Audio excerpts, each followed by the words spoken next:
Moi bons días, benvidos a todos e a todas, compañeiros de corporación, público, medios de comunicación e ferroláns que nos siguen a través da retransmisión.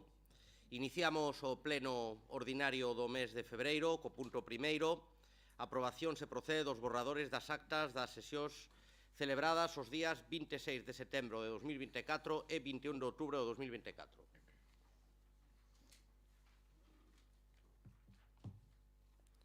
Aprobadas. Pasamos ao seguinte punto, señor secretario.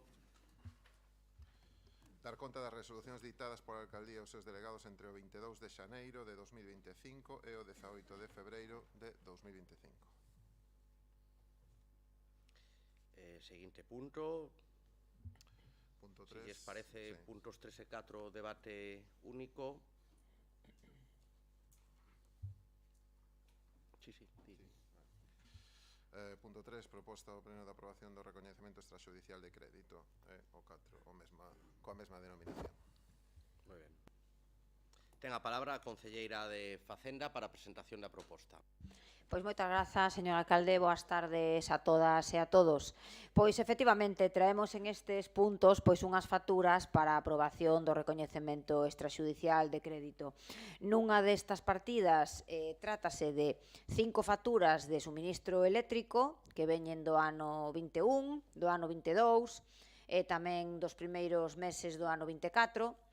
En total suman 75.518 euros con 94 céntimos. Tamén hai unha factura dunha empresa de 5.600 euros correspondente a xullo do 2024. Como digo, en total, en esta remesa, veñen 73.518,94 euros correspondentes a facturas que, aínda que entraron agora non hai tanto tempo, son do ano 21, do ano 22, do ano 24, dos primeiros meses. E a segunda remesa tamén, é pequeniña, é de dúas facturas de becados colexios comedor de 805,8 euros cada unha, e son de xaneiro e febreiro do ano 2023. En total, suman 1.611,6 euros. Moitas grazas. Moitas grazas, señor Suárez. Moitas grazas, boa tarde a todas e todos. Moi brevemente, únicamente dicir que o suministro eléctrico nin se lle espera. Estamos a pagar un sobrecusto na materia de enerxía en todo o Concello que non aborda este goberno e nin ten atisbos de solución. E, por outra parte, na factura desa empresa que non se menciona, é a relativa á inspección técnica de edificios que deixa de asumirse por esta empresa por unha decisión unilateral do goberno actual e que, ademais, non existe ningún prego para poder suplilo por outra empresa contrata, outro tipo de xestión, e que vai ser asumida por funcionarios públicos cunha sobrecarga de traballo que a día de hoxe tampouco é complementada con novos efectivos. Por lo tanto, creemos que vai haber un déficit nesa área e que tampouco hai ninguna planificación para poder afrontar esa sobrecarga de traballo. Nada máis, grazas. Moitas grazas, señor Suárez. Señor Rivas.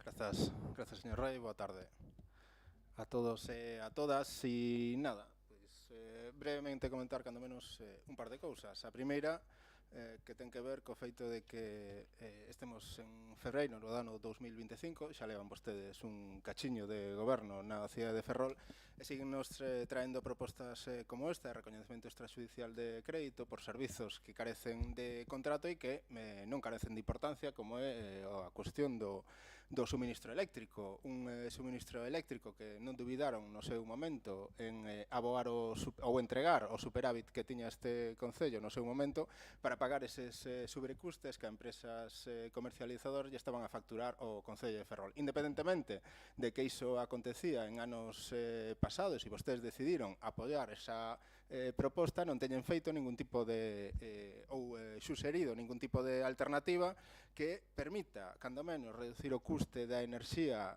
nun concello como de Ferrol, camiñar cara a unha alternativa que sexa sustentável, tanto desde o punto de vista económico como desde o punto de vista medioambiental, e continúan con esta dinámica de traer recoñecementos extrajudiciais mentres anuncian procesos de privatización e xestión externa de servizos públicos que nos aseguraron que era o método máis rápido para resolver esta problemática que existe no Concello e acumulan servizos sin contrato, como este de suministro eléctrico ou como que se acaba de comentar da inspección técnica de edificios, que no momento actual non se sabe nin que na vai facer, nin como a vai facer, nin se vai a continuar facendo. É dicir, a consecuencia da súa práctica política na xestión dos servizos significa peores servizos, precariedade para os veciños e para as veciñas e sobrecustes para todos e para todas nós. Quizáis deberían empezar a plantearse alternativas diferentes para a xestión de servizos tan fundamentais para unha administración, neste caso unha administración local, e pensar que asumir a xestión directa e prestarse ese servizos por parte das propias administracións tampouco é unha cousa nin tan diabólica nin tan mala como poida parecer. Moitas grazas. Moitas grazas, señor Rivas. Non hai máis intervencións. Votamos, primeiro punto, terceiro, votos a favor, en contra, abstencións. Ben, a moción, perdón, a proposta é aprobada por 12 a favor e 12 abstencións. 11 abstencións. Punto 4, votos a favor, en contra, abstencións. A proposta é aprobada por 12 a favor e 11 abstencións. Seguinte punto. Punto 5. Proposta de aprobación da solicitude de adhesión do Concello de Ferrol á Rede Española de Cidades Saludables, sección de Federación Española de Municipios e Provincias e acordos complementarios. Para a presentación da proposta ten a palabra o tenente de alcalde. Pois moitas gracias, señor alcalde. Moi boa tarde a todos e todas, compañeiros, compañeiras, as persoas que nos acompañan neste salón de plenos. Pois efectivamente traemos esta proposta para aprobación da solicitude de adhesión do Concello de Ferrol á Rede Española de Cidades Saludables, un tema que xa levamos ao seno da comisión correspondente. Como ben saben, a adhesión a esta rede pois proporcionará ao Concello de Ferrol unha serie de beneficios estratégicos, como son, por exemplo, o intercambio sistemático de experiencias e boas prácticas na implementación de políticas sostibles. Esta rede está formada por unha agrupación de cidades, nin máis nin menos que 538 cidades forman parte delas, se unen ao amparo dos principios e actividades relacionadas co programa Cidades Saludables, co obxectivo de crear pois as condicións axeitadas e precisas para cadar cidades máis saudables. É necesario seguir no proceso de transformar a cidade de Ferrol. Como digo, son 538 cidades que forman parte desta rede. As principais cidades de Galicia forman parte dela e quedaba únicamente Ferrol. Por lo tanto, insisto, temos que seguir neste proceso de transformación. Unha cidade saludable é aquela cuyo goberno pois comprométese a poñer a saúde nun lugar destacado na súa axenda social e tamén na económica e política. En consecuencia, trátase de promover a utilización pois dun enfoque humano no desarrollo social ou priorizar pois a inversión nas persoas para mellorar a equidade e a inclusión mediante un maior empedoramento da ciudadanía. Polo tanto, os gobernos locais temos un papel privilexiado para crear entornos que favorezcan a saúde. Isto, pois, visto dende un plano que ten dúas ópticas, non? Dun lado, pola cercanía e o coñecemento práctico dos problemas concretos das xentes das cidades e, por outro lado, por dispoñer de algunhas competencias para implantar políticas públicas que contribúan a mellorar a saúde de toda a población. Polo tanto, creo que é algo axeitado para o Concello de Ferrol. Insisto que todas as grandes cidades de Galicia forman parte desta rede.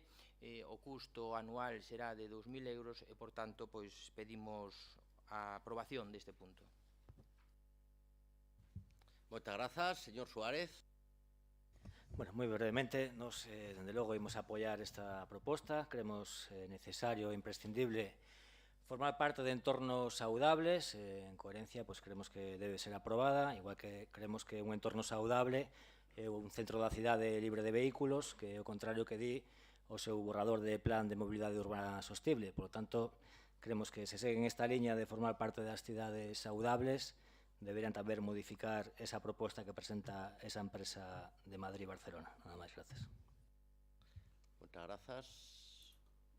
Señor Rivas.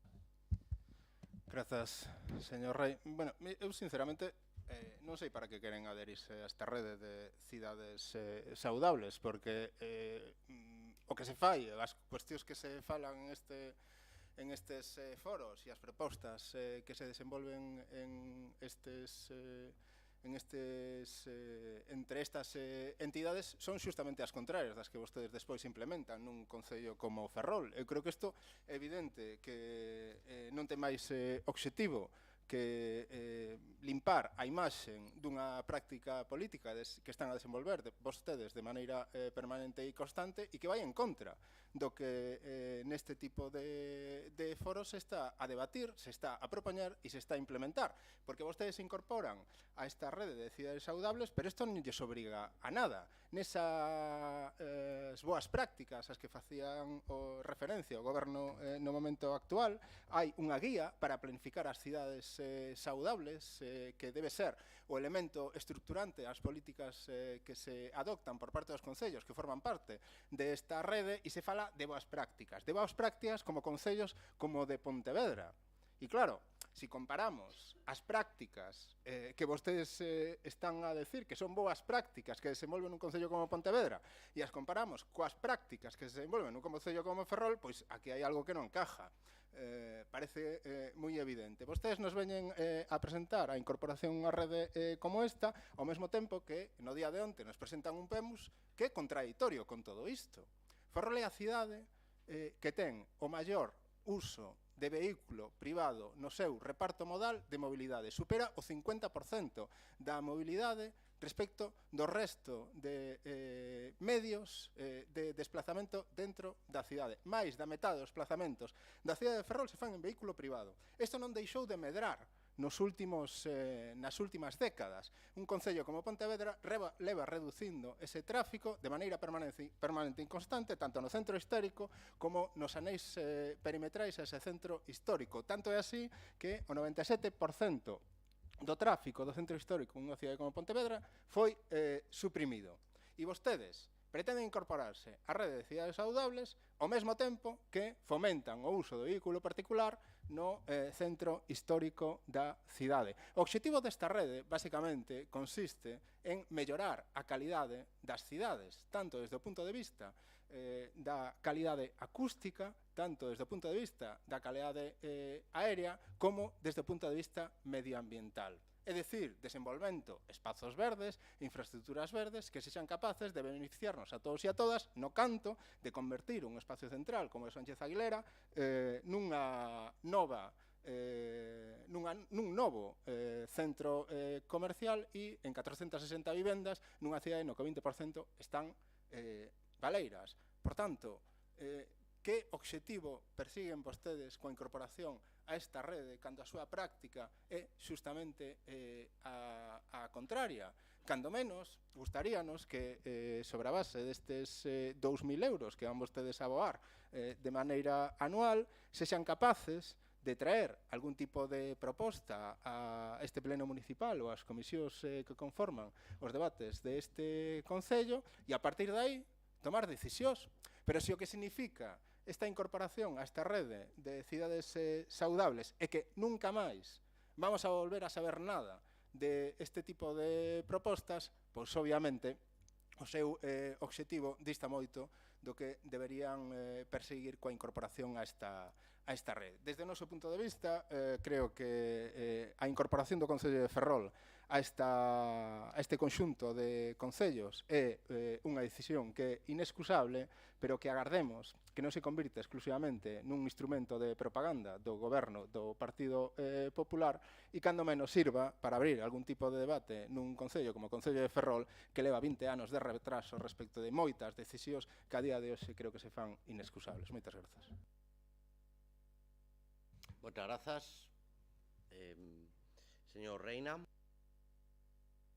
Sí, moitas gracias, señor alcalde. Bueno, A verdade é que, pois coincidindo cos compañeiros que acaban de falar, pola nosa banda, vamos a apoiar a incorporación do Concello de Ferrol, imos a apoiar esta proposta, porque os seus obxectivos encaixan co modelo de cidade no que creemos. Nos, o que non entendemos demasiado ben é cal é a motivación do señor alcalde para traer esta proposta hoxe aquí, porque realmente ou non leu en que consiste esta proposta, os compromisos e obxectivos que persigue, ou realmente non se entende o acto de incoherencia que están facendo hoxe aquí. Entre os obxectivos que se marcan, fala de diseño de núcleos urbanos para mellorar a saúde e do benestar. Un dos puntos específicos chámase nomeadamente construir entorno, fala de políticas de planificación urbana para crear entornos favorecedores á saúde. Bueno, hai 5 puntos principais que forman parte da estrategia, que son entre os que están persoas maiores saludables, entre os que están lugares e entornos saludables, planificación e diseño urbano saludable, transporte saludable, creación de zonas verdes.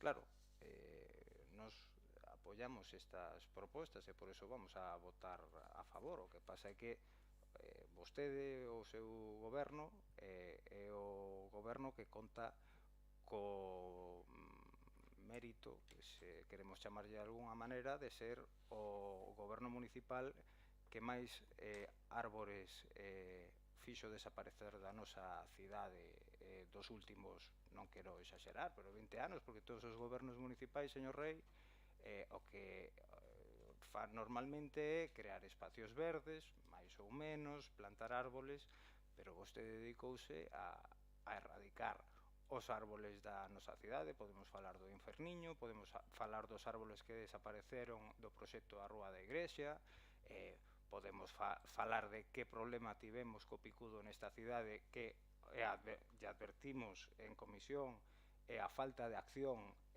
das recomendacións que levaba a cabo a técnica de medio ambiente levou a que haya a que se estén desaparecendo tamén as palmeras na nosa cidade.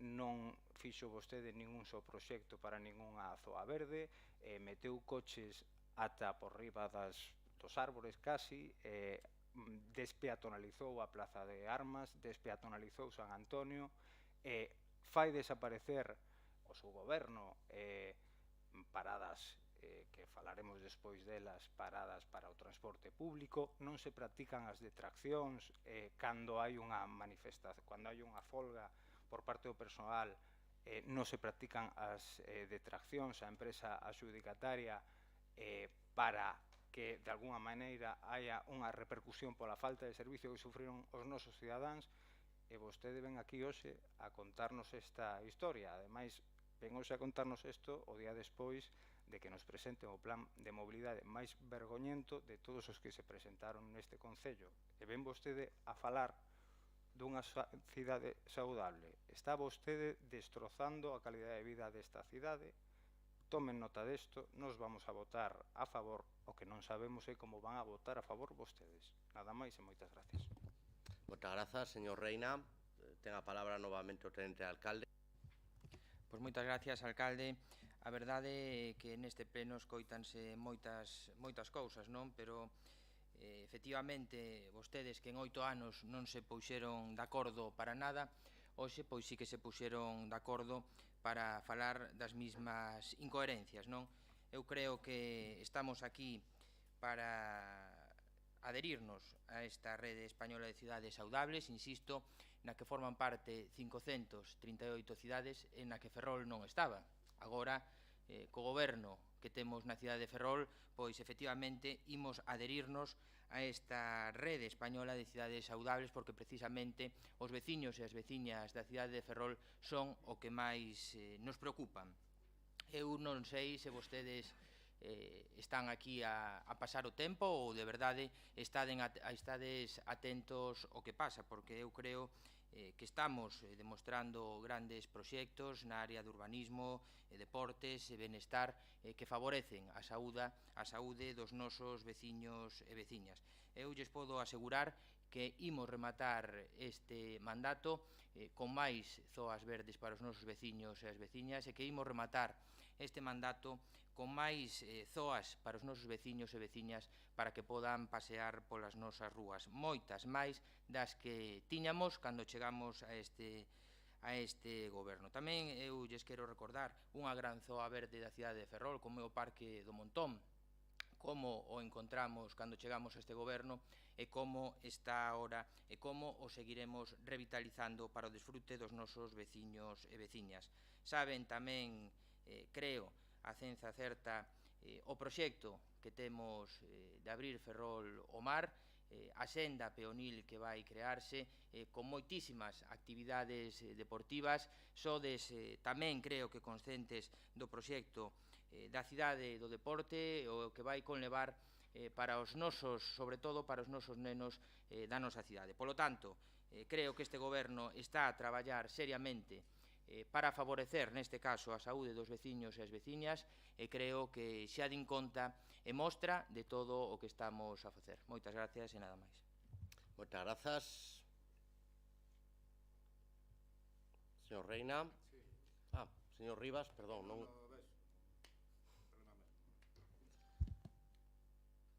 Ten a palabra. Grazas, señor Rei. Nada máis, un par de cuestións. En primeiro lugar, sorpréndeme que ao goberno lle moleste que se fale das súas incoherencias. Pois mire, teñen dúas solucións, ou deixar de ser incoherente ou rectificar, pero que se molesten vostedes pola súa práctica política, pois é un pouco absurdo, por non chamalo infantil. Segundo, vostede pode asegurar o que considere e ten toda a legitimidade para facelo, pero a pregunta é cantas, porque nos ven a decir que imos ter moitas máis zonas verdes e moitas máis espazos para camiñar que as que había, cales? Díganos cales. Explíconos cales son esas zonas verdes, eses espazos para camiñar que vostedes nos están a propoñer, cando están facendo xustamente o contrario. Ferrol forma parte dun ranking de 1000 cidades europeas nas cales se valora cal é a porcentaxe de zonas verdes e as implicacións que ten para a saúde. Non son 1000, que son 868, e sabe cal é o posto que ocupa o Concello de Ferrol respecto da porcentaxe de zonas verdes que existen? 818, 868. Se a vostede isto lle parece que é para botar foguetes, pois mire, creo que é evidente que temos unha visión cando menos diferente de cal é a alternativa que se veía propoñer para esta cidade. Pero a realidade, independentemente das palabras que vostedes poidan verter aquí, como dixen antes, o papel aguanta todo, é que o transporte público na cidade é precario, que as demandas dos usuarios e usuarias son cada vez maiores, que oportunidades como convertir o Sánchez Aguilera nunha zona verde, vostedes despreciárona para convertir ese espazo nun lugar de especulación urbanística mediante a construción de vivendas e centros comerciais. E xa por non falar de a plaga de aparcadoiros nos cales vostedes pretenden convertir o centro da cidade, no canto de reducir ese espazo e fomentar o transporte público. E se vostedes consideran que o camiño que hai que seguir é outro, como digo, teñen toda a legitimidade. Pero claro, que veña aquí a decir que se estamos para aquí para pasar o tempo, pois sinceramente creo que é de mal gusto, porque mire, podes ter vostede a opinión que queira, pero cando menos respeten as dos demais. Moitas grazas. Moitas grazas, señor Rivas. Señor Reina. Sí, mire, a verdade é que se alguén lle dixo que non hai mellor defensa que un bo ataque, creo que se equivoca. En primeiro lugar, porque a falta de argumentos o que o leva é a errar. Eu, xa que estamos aquí falando en pleno, e non vimos a pasar o tempo, senón a intentar decirlle a verdade á ciudadanía, a uns non sabe mellor que a outros. Podemos falar do Parque do Montón se quere, saque vostede o documento, quen solicitou, a quen se lle concedeu o taller de emprego do Parque do Montón, que sabe vostede perfectamente que foi o anterior alcalde, o señor Ángel Mato, e o señor Rei Varela supoño que o saberá porque non firmou o papel, que o firmou o anterior alcalde. Entón, se alguén quere levarse o mérito da recuperación do Parque do Montón, deben ser os traballadores e traballadoras que estiveron ali facendo un taller de emprego gracias a unha xestión municipal do anterior goberno, porque iso de poñerse as medallitas do que fixeron outros, a verdade é que un poquinho feo. Se quere falar, se queres que falemos de que non nos poníamos de acordo esta bancada no mandato anterior, mire, a estas alturas de mandato, no mandato anterior, gobernando en minoría, por parte deste goberno municipal, xa creo que levábamos feito Espartero, Carmen Curuxeiras, o aparcamento do Chuf, o aparcamento de Canido, con todos os impedimentos que o seu grupo nos poñía. Vostedes acabaron as obras que deixamos empezadas nós, e como as acabaron, se queren falamos da rúa da igrexa. Entón, a ver, isto o que pretendíamos decir era facer era unha crítica constructiva. Creo que a idea é boa, sumarse a este pacto, que o Concello forme parte desto, porque se lles deixamos traballar sin este tipo de obxectivos, o que consiguen é pois a única méritos como a única implantación de zona verde que conseguiron vostedes, que foi a zona verde da cuberta do Torrente Ballester. Nada máis e moitas gracias. Moitas grazas, señor Reina. Breve turno de peche, señor Tenente Alcalde. Pois moitas gracias, señor alcalde. Moi brevemente, efectivamente, para pechar, tiveron 8 anos para facer unha cidade saudable e, efectivamente, pois non fixeron nada. Eu lle quero recordar, señor Reina, pois os tilos da Praza de Armas que deixaron morrer e que este goberno tivo que rescatar. Vostede falaba de cortar árbores, pois aquí están os tilos da Praza de Armas. E por falar, decía o señor Rivas, de zonas, pois lle podemos falar da zona verde da calle Brasil, do Parque do Montón, do paseo de 10 km dende a Graña a Caranza, do Parque do Inferniño ou do novo pulmón verde que terá o barrio de Catabois. Polo tanto, estamos a traballar, seguiremos a traballando e, señor Reina, cando quera podemos ver o que vostedes fixeron en 4 anos e o que levamos feito en ano e medio. Nada máis e moitas gracias. Moitas grazas. Pois, despois deste intenso debate, vamos a pasar a votación. Votos a favor da proposta. A proposta é aprobada por unanimidade. Moi ben, pasamos ao seguinte punto, pero hai unha solicitude de palabra.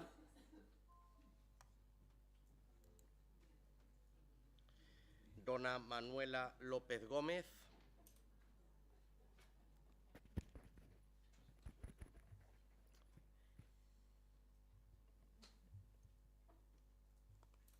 Que pertence á Xunta Directiva da Federación de Enfermidades Raras e Crónicas. Ten vostede uso da palabra. Boas tardes. O 28 de febreiro celebrase o Día Mundial das Enfermedades Raras, mañá, que celebramos baixo o lema Persoas, para posicionar o impacto sociosanitario destas patoloxías nas persoas con enfermidades raras. Solicitamos a adhesión das institucións públicas, privadas e da cidadanía á nosa declaración institucional, pois calquera persoa pode verse afectada. Calcúlase que falamos de 300 millóns de persoas en todo o mundo, dos cales 3 millóns en España e 200.000 persoas en Galicia. É unha acción liderada no noso país baixo o paraugas da Federación Española, FEDER, e en Galicia pola Federación Galega, FEGEREC, e polas máis de 450 asociacións que as integran. Queremos que lembren que detrás de cada campaña, de cada necesidade, de cada enfermidade, de cada síntoma e de cada perda, que hai persoas e familias que se enfrontan a enfermidades nas que apenas se investigan e hai moi pouco coñecemento e experiencia en atendelas, non só para os que as padecen, sino tamén para os profesionais que se enfrontan a unha nova enfermidade. Na súa maioría aparecen na infancia, son xenéticas, graves, discapacitantes e poden poñer en risco a vida. Tardase unha media de máis de 6 anos en diagnosticalas e tan só un 6% conta cun tratamento específico das 6.417 identificadas en Europa. O atraso na diagnose e a falta de tratamento teñen un gran impacto en que convive con elas. Existen 3 eixos imprescindibles nos que centrarnos para mellorar este escenario: investigación, diagnose e tratamento. Optimizar os recursos destinados á súa investigación, evitando duplicidades, propiciando a súa sustentabilidade e facilitando a transferencia do coñecemento e a información epidemiolóxica. Equidade no acceso a unha diagnose e tratamento precoz, certeiro e seguro. Non é doado acadar equidade cando a propia regulación permite a inequidade. Lograr o acceso en tempo e forma axeitados aos medicamentos autorizados en Europa, incorporando a participación dos pacientes e as entidades que os representan neste proceso. Todo iso debe ir acompañado dunha atención integral, tratamentos sostibles, son enfermedades crónicas, incluída a rehabilitación funcional, logopedia, fisioterapia, terapia ocupacional, a interoperabilidade técnica, por exemplo, historia clínica, así como construir o ansiado espacio sociosanitario, cunha coordinación eficaz entre ambos ámbitos de actuación, o que garantiría un acceso máis eficaz en tempo e forma aos dereitos das persoas con enfermidades raras. Desde FEDER e FEGRER instamos ás institucións competentes a impulsar medidas dirixidas a garantir a prevención das enfermidades raras en materia de investigación, diagnose e tratamento, porque detrás de cada unha destas accións hai persoas como vostedes e como a min. Grazas.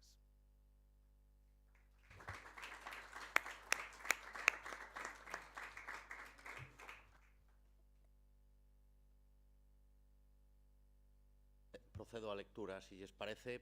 Moitas grazas pola súa exposición e polo traballo previo dos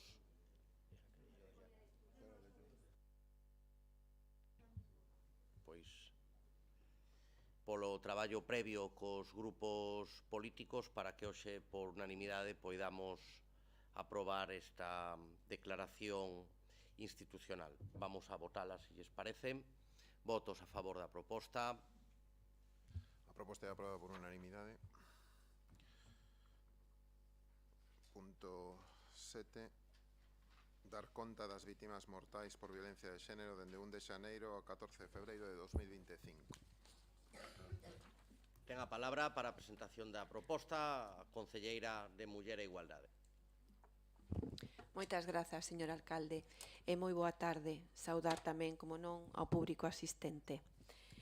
Pois este mes de febreiro é unha mágoa o sucedido é que 2 mulleres foron víctimas da violencia de xénero, concretamente Carilena e Lina.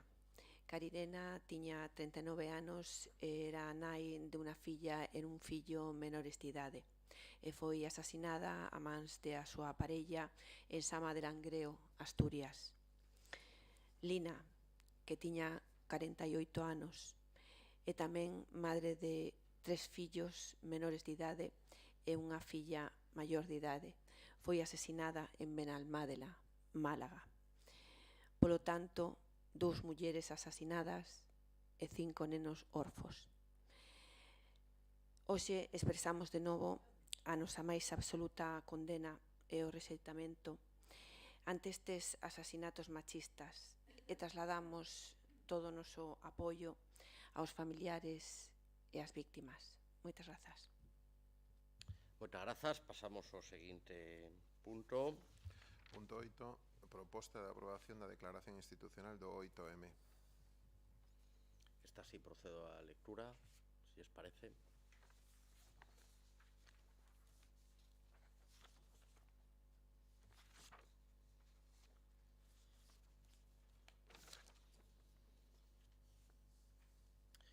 O 8 de marzo, Día Internacional da Muller, conmemora a loita das mulleres pola súa participación na sociedade e o seu desenvolvemento íntegro como persoa en pé de igualdade co home. A proposta de aprobación da Declaración Institucional do 8 de marzo de 2025 foi consensuada por unanimidade no Consello Municipal da Muller do día 18 de febreiro de 2025 e dictaminada pola Comisión Informativa de Educación, Universidade, Política Social e Inclusión, Igualdade, Muller, Xuventude, Familia, Infancia e Multiculturalidade e Política Lingüística en sesión que tivo lugar o día 20 de febreiro de 2025 por unanimidade. A vista do exposto, propónse aprobar o seguinte texto de declaración institucional do 8M. Dereitos, igualdade e apoderamento para todas as mulleres e nenas. Nesta data tan sinalada, que reivindica e visibiliza a loita das mulleres para conseguir unha igualdade real tanto na sociedade como no seu desenvolvemento íntegro como persoas, renovamos o noso compromiso firme e inquebrantable de promover e defender os seus dereitos, sen distinción de orixe, idade, etnia, orientación sexual, discapacidade ou calqueira outra condición. Segundo os últimos datos do Instituto Nacional de Estadística, as mulleres representan aproximadamente un 51% da poboación en España e o 51,88% en Galiza. Polo que, se as mulleres son a metade da poboación, tamén deberían ter a metade do poder económico, político e social. Pero a desigualdade de xénero prevalece e estanca o progreso. Estudos recentes destacan que a fenda da desigualdade de xénero, oportunidades de acceso e control de recursos, segue a manterse e é necesario unha loita directa cara a estas injustizas. Un exemplo claro é que a día de hoxe as mulleres continúan asumindo o triplo de horas máis que os homes nas tarefas non remuneradas, vencelladas normalmente ao coidado ou ao traballo doméstico, converténdose nunha carga desproporcionada. Estas cifras poñen de manifesto a necesidade de reforzar as políticas de igualdade, de conciliación e corresponsabilidade, especialmente desde o ámbito local, para garantir o pleno exercicio dos seus dereitos a través de 1. Recoñecemento de dereitos e protección integral. As administracións locais, pola súa proximidade á cidadanía, deben garantir servizos de calidade que permitan ás mulleres conciliar a súa vida laboral, familiar e personal, como tamén deben velar pola dignidade das mulleres e nenas. O noso obxectivo é seguir construindo cidades e vilas libres de violencias machistas, onde a autonomía e independencia das mulleres sexa unha realidade palpable. 2. Educación, formación e concienciación. A educación e igualdade e o fomento dos valores de respeto desde unha idade temperá son esenciais para previr a discriminación. É necesario impulsar proxectos educativos que garantan que as novas xeracións medren nun entorno que promova a corresponsabilidade entre homes e mulleres e que fomenten a libre elección da formación afastada de determinados roles e estereotipos, facendo que sectores masculinizados sexan máis atractivos para as mulleres, así como fomentar o bo trato entre homes e mulleres para conseguirmos unha sociedade máis xusta e igualitaria a través duns programas educativos multidisciplinares que fagan fincapé e convertan as mulleres nenas en protagonistas desa acción. 3. Participación social e política. O liderado femenino é clave para unha democracia sólida.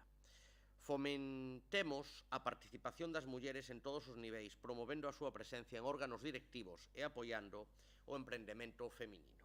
4. Mulleres do medio rural e mulleres con discapacidade. Debemos prestar unha atención específica e particular ás mulleres do medio rural e ás mulleres con discapacidade, que teñen maiores dificultades para acadar as reivindicacións que reclamamos nesta declaración institucional. 5. Colaboración institucional e compromiso colectivo. A igualdade efectiva require a acción coordinada de todas as administracións públicas, a sociedade civil e o sector privado. Só mediante a cooperación poderemos acadar un progreso sostible. É importante destacar que o ano 2025 é un ano crucial para a procura mundial da igualdade de xénero e apoderamento das mulleres, xa que é o 30 aniversario da Declaración e Plataforma de Acción de Beijing. Por iso, o Concello de Ferrol comprométese a celebrar o dito aniversario ao ser este documento o plan de acción máis progresista e avalado para o avance dos dereitos das mulleres e das nenas en todo o mundo. Con base no anterior, neste 8 de marzo de 2025, o Concello de Ferrol reitera o seu compromiso de impulsar medidas concretas que reforcen os dereitos das mulleres e nenas para que sexan protagonistas do seu propio futuro. A través da Concellería de Igualdade continuaremos a incorporar a perspectiva de xénero en toda a actividade local, establecer unha coordinación axeitada entre as diversas áreas municipais, traballo transversal, intensificar os esforzos no desenvolvemento de políticas encamiñadas a fomentar a educación e a igualdade entre homes e mulleres, facendo especial fincapé nas nenas, nenos e adolescentes nos centros educativos da cidade, xa que son os colectivos con maior capacidade de transformación, sendo axentes de cambio, formular sistemas de recompilación de datos para comprender e abordar as desigualdades de xénero, para que da súa análise podamos ofrecer unha resposta apropiada e eficaz, actualizar os sistemas e protocolos de actuación no desenvolvemento das políticas de igualdade en coordinación entre as diversas áreas municipais, ampliar o sistema de atención ás vítimas de todas as formas de violencia machista contra as mulleres no marco das nosas competencias, avanzando na mellora dos sistemas de detención temperá, situando no centro de todas as medidas os dereitos das vítimas e o seu apoderamento e atendendo o recoñecemento ao dereito de reparación das vítimas, sumarnos e convidar a toda a cidadanía a participar nos actos organizados con motivo do 8M, así como aquelas accións e iniciativas que reivindiquen a igualdade e contra a violencia cara ás mulleres, promover o asociacionismo e a participación cidadá, descentralización do CIN co xeto de chegar á muller do rural, formación continua con perspectiva de xénero para previr as desigualdades e defender e garantir os avances conseguidos polo feminismo fronte ás novas políticas que lles recorten dereitos ás mulleres. Esta é a declaración institucional. Se lles parece tamén, procedemos a súa votación cara aos actos do 8M. Votos a favor. A proposta é aprobada por unanimidade. Punto 9. Un segundo. Vamos a ver cal é o punto 9. Punto 9. Proposta de concesión do 17º galardón 8M para Ana Amado. Ten a palabra para a presentación da proposta a concelleira de Igualdade e Muller. Moitas grazas, señor alcalde. O 8 de marzo é o Día Internacional da Muller e foi promulgado pola ONU no ano 1975. O lema elexido este ano pola ONU é para as mulleres e as nenas en toda a súa diversidade, dereitos, igualdade e apoderamento.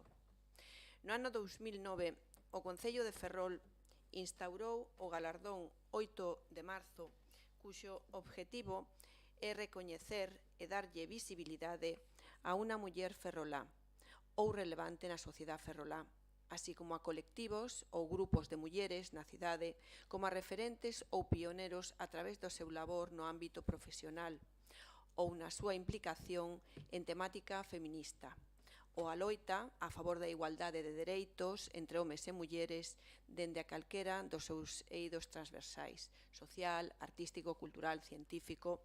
No ano 2019, o Concello Pleno aprobou por primeira vez a relevancia institucional do galardón 8M e considera como un compromiso do Concello de Ferrol continuar coa loita pola promoción da igualdade de referentes sociais femininos para recuperar unha memoria histórica feminista que reivindique e rescate o papel e a presenza das mulleres na historia e na ciencia.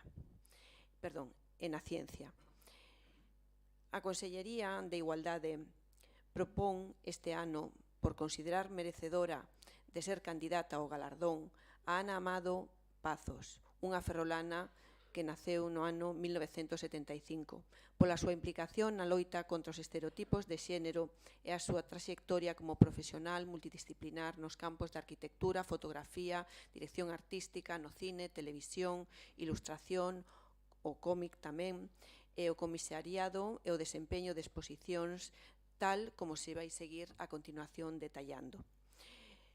Mestra en fotografía pola Escola das Artes Visuais de Madrid, tamén en arte, museología e crítica contemporánea pola Universidade de Santiago de Compostela, posgrado na Escola EINA, arquitecta pola Escola Técnica Superior de Arquitectura da Coruña, Actualmente compaxina su labor de freelance con a fotografía, arquitectura e docencia en diferentes escolas como a madrileña, a Hamilton College, a Universidade Juan Carlos de Madrid, tamén a Universidade de Tokio, forma parte do equipo fotográfico de varios colexios profesionais. Así mesmo, o seu traballo foi premiado en innumerables certámenes, tanto nacionales como internacionales, concretamente, los premios FAD de Arquitectura e Interiorismo, tamén a exposición e a Bienal de Venecia dos anos 2016 e 2018, etcétera, etcétera, non? Polo tanto, as súas fotografías tamén foron expostas en innumerables espazos como pode ser e colaboraciones con New York Times, pero para simplificar, porque veo que o tempo é corto, esta proposta foi dictaminada por o Consello Municipal da Muller o día 18 de febreiro de 2025, así como na Comisión Informativa de Educación, Universidade, Política Social, Inclusión, Igualdade, Muller, Xuventude, Familia, Infancia, Multiculturalidade, Política Lingüística, en sesión celebrada o día 20 de febreiro de 2025 por unanimidade.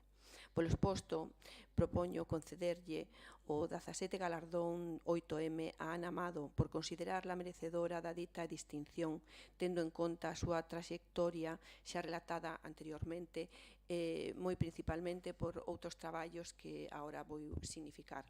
A exposición fotográfica Lideresas a la Galega, na que se reproducen fotografías míticas de líderes, pero con mulleres, con 24 mulleres maiores de 60 anos como protagonistas. O seu obxectivo é loitar contra estereotipos de xénero e a perda da visibilidade das mulleres maiores. A iniciativa formou parte dun programa, o valor da experiencia, da área de embellecemento activo de a Fundación, e ten como finalidade potenciar o papel activo das persoas maiores na sociedade, favorecer o desenvolvemento e acciones transversales tamén e do voluntariado.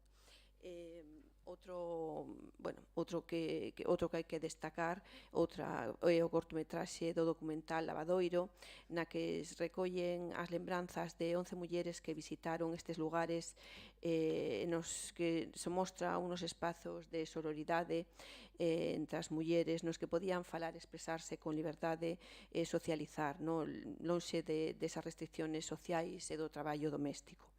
Xunto a un equipo multidisciplinar integrado por varios arquitectos, entre eles por David Chipperfield, lograron este audiovisual. Por todas estas razones e demais, posto que o currículum é amplio, queremos solicitar o voto favorable do nombramento como galardoada do 8M. Moitas grazas. Moitas grazas. Pois pronto.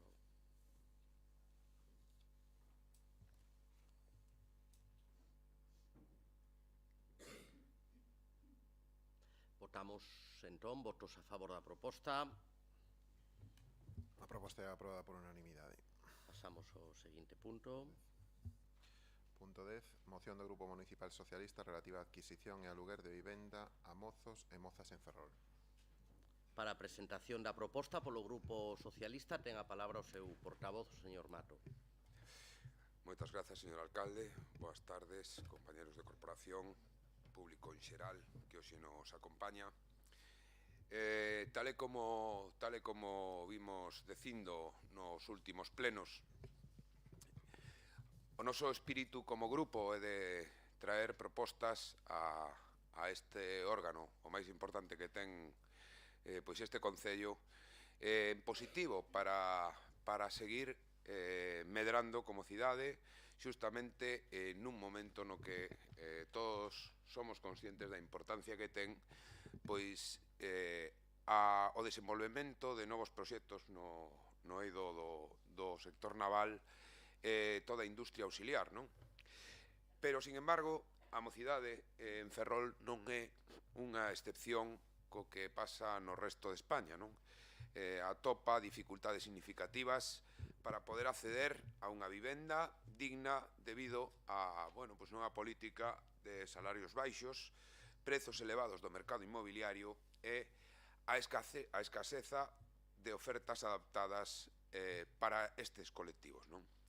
En Ferrol especialmente grave, porque si ben pois, estamos a atravesar un momento económico moi bo, seguramente o millor das últimas décadas, pois a verdade é que o envellecemento da poboación ferrolá tamén ven sendo unha constante que, curiosamente, foi producindo tamén durante os últimos 30 anos pois o despoboamento de áreas urbanas, tamén en Ferrol, inda que seguramente se matizáramos un pouco, veríamos que en algúns casos non foi tan lonxe, non? Quedaron na comarca, pero é certo que agora, coas novas incorporacións que se están producindo, como decía, pois en Navantia, esa empresa pública, ou nas empresas de toda a cadea de valor do sector naval, pois é importante facerlle fronte a esta situación, non? Ferrol, nestes últimos tempos, experimentou un incremento poboacional, rompeu unha tendencia de décadas, polo tanto, hai unha revitalización evidente no ámbito urbano e un dinamismo económico que deben ser consolidados, facendo políticas axeitadas para poder seguir manténdoas no tempo e consolidar e potenciar esta tendencia positiva. Nese eido, é esencial implementar políticas que faciliten o acceso á vivenda para a mocidade, ofrecendo opcións reais para que a xente nova poda seguir vivindo e desenvolvéndose plenamente na nosa cidade. Por iso, hoxe traemos a este pleno unha serie de propostas que teñen que ver con que os barrios, con a chegada da xente nova, tamén se revitalizan dende o punto de vista social. E dese xeito, pois que quixemos facer unha serie de propostas que consideramos acaídas, como pode ser a rehabilitación de vivendas con cláusulas de millora, por exemplo, no espacio Rexurbe que está previsto en Ferrolvello, a inclusión dos barrios do Inferniño e Caranza nos plans autonómicos de rehabilitación de vivenda, sempre recoñecendo a estas cláusulas específicas para priorizar o alugueiro ou a venda para xente máis nova, e tamén rehabilitar vivendas baleiras que xa son propiedade municipal, favorecendo o alugueiro xuvenil a precio taxado e poñer en valor tamén esa dignidade que ten ese barrio que contempla pois tamén políticas de carácter de cohesión e facendo máis igualitario. Na miña segunda intervención falarei dos beneficios e impactos sociais que poden ter estas medidas. Máis nada e moitas grazas. Moitas grazas, señor Mato. Señora Purriños. Moitas grazas, señor alcalde. Moi boa tarde a todas e todos. Pois, en primeiro lugar, anunciar o noso voto favorable a esta moción e tamén, bueno, pois, dar as gracias ao Partido Socialista por traer esta moción e voltar a sacar un tema de gran importancia para unha cidade, como son os seus mozos e mozas, e en concreto as súas necesidades. Levamos casi 2 anos agardando por políticas de xuventude donde se poña en riba da mesa as súas principais problemáticas, pero o único que atopamos é a inacción deste goberno e a pouca importancia que se lle dá a este colectivo. Como ben se explica nesta moción, a mocidade ten un serio problema co acceso á vivenda. Ata agora, neste concello, víamos lonxe o que acontecía noutras cidades, con altos alugueres, a pouca accesibilidade ao mercado polos precios desorbitados ou incluso pola escasez, pero sobre todo de vivenda pública. Pero dun tempo a esta parte, esta problemática empeza a facerse ver na nosa cidade. Agora mesmo non existen case alugueres por debaixo dos 400 ou 500 euros que teñan unhas condicións de habitabilidade dignas e tampouco temos unha carteira de vivenda pública que permita á mocidade independizarse. Se queremos poñer en valor a cidade e facer real o que sempre defendemos e que curiosamente tamén defende o Partido Popular, que é que toda esa xente nova que irá quedarse en Ferrol, temos que implementar políticas que axuden e promovan a calidade de vida e a vivenda é unha das principales necesidades. Esta moción recolle perfectamente 5 accións que coa súa implementación garanten un futuro para os nosos mozos e mozas relativos a este problema da vivenda. Accións que farán que a cidade medre, que se volva máis inclusiva e igualitaria e que son aspectos claves para unha sociedade sana e en equilibrio. Temos opcións e temos o potencial para facelo realidade, así que só queda facer unha aposta forte polos nosos barrios, coa súa rehabilitación e inclusión e cooperar para que a nosa mocidade poida vivir na súa cidade. Non podemos esquecer que a vivenda non se pode convertir nun luxo, porque, como todos sabemos e todas, é un dereito. Moitas grazas. Moitas gracias, señora Purriños, polo BNG. Ten a palabra a señora López. Moitas gracias, moi boa tarde a todos e todos. Bueno, mañá comeza a solicitude do bono alugueiro en Galiza, un bono que o PP publicitou cunha grande axuda para a xente máis nova, un bono cuns parámetros moi exixentes e cunha cuantía máxima de 250 euros por aluguer. Nas 7 grandes cidades de Galiza, as vivendas que cumpren as características que marca a Xunta a comezos de xaneiro, cando se publicou a noticia deste bono, había dispoñibles 275 vivendas, cun mínimo de 40 metros cuadrados e que non superasen o tope de arrendamento fixado polo goberno do Partido Popular. O tope de arrendamento en Ferrol sería de 600 euros, algo que choca bruscamente coa realidade, xa que a media ronda case os 700 euros, segundo algún portal inmobiliario e outros ata os 747 se os sacamos de outro portal inmobiliario. En Ferrol, con estes datos, só hai dispoñibles 38 alugueres que cumpren os requisitos. E a cousa vai estar difícil do que poida aportar algún beneficio real cara a poboación da nosa cidade. O precio da vivenda na nosa cidade aumentou un 4,9% nos últimos 6 meses e un 12% no último ano e nos 2 últimos anos un 16%. E que supón isto para os máis novos? Pois que se no 2019 a xente moza de entre 19 e 29 anos con traballo destinaba o 58% do seu salario neto ao pago do aluguer, actualmente teñen que destinar o 70%.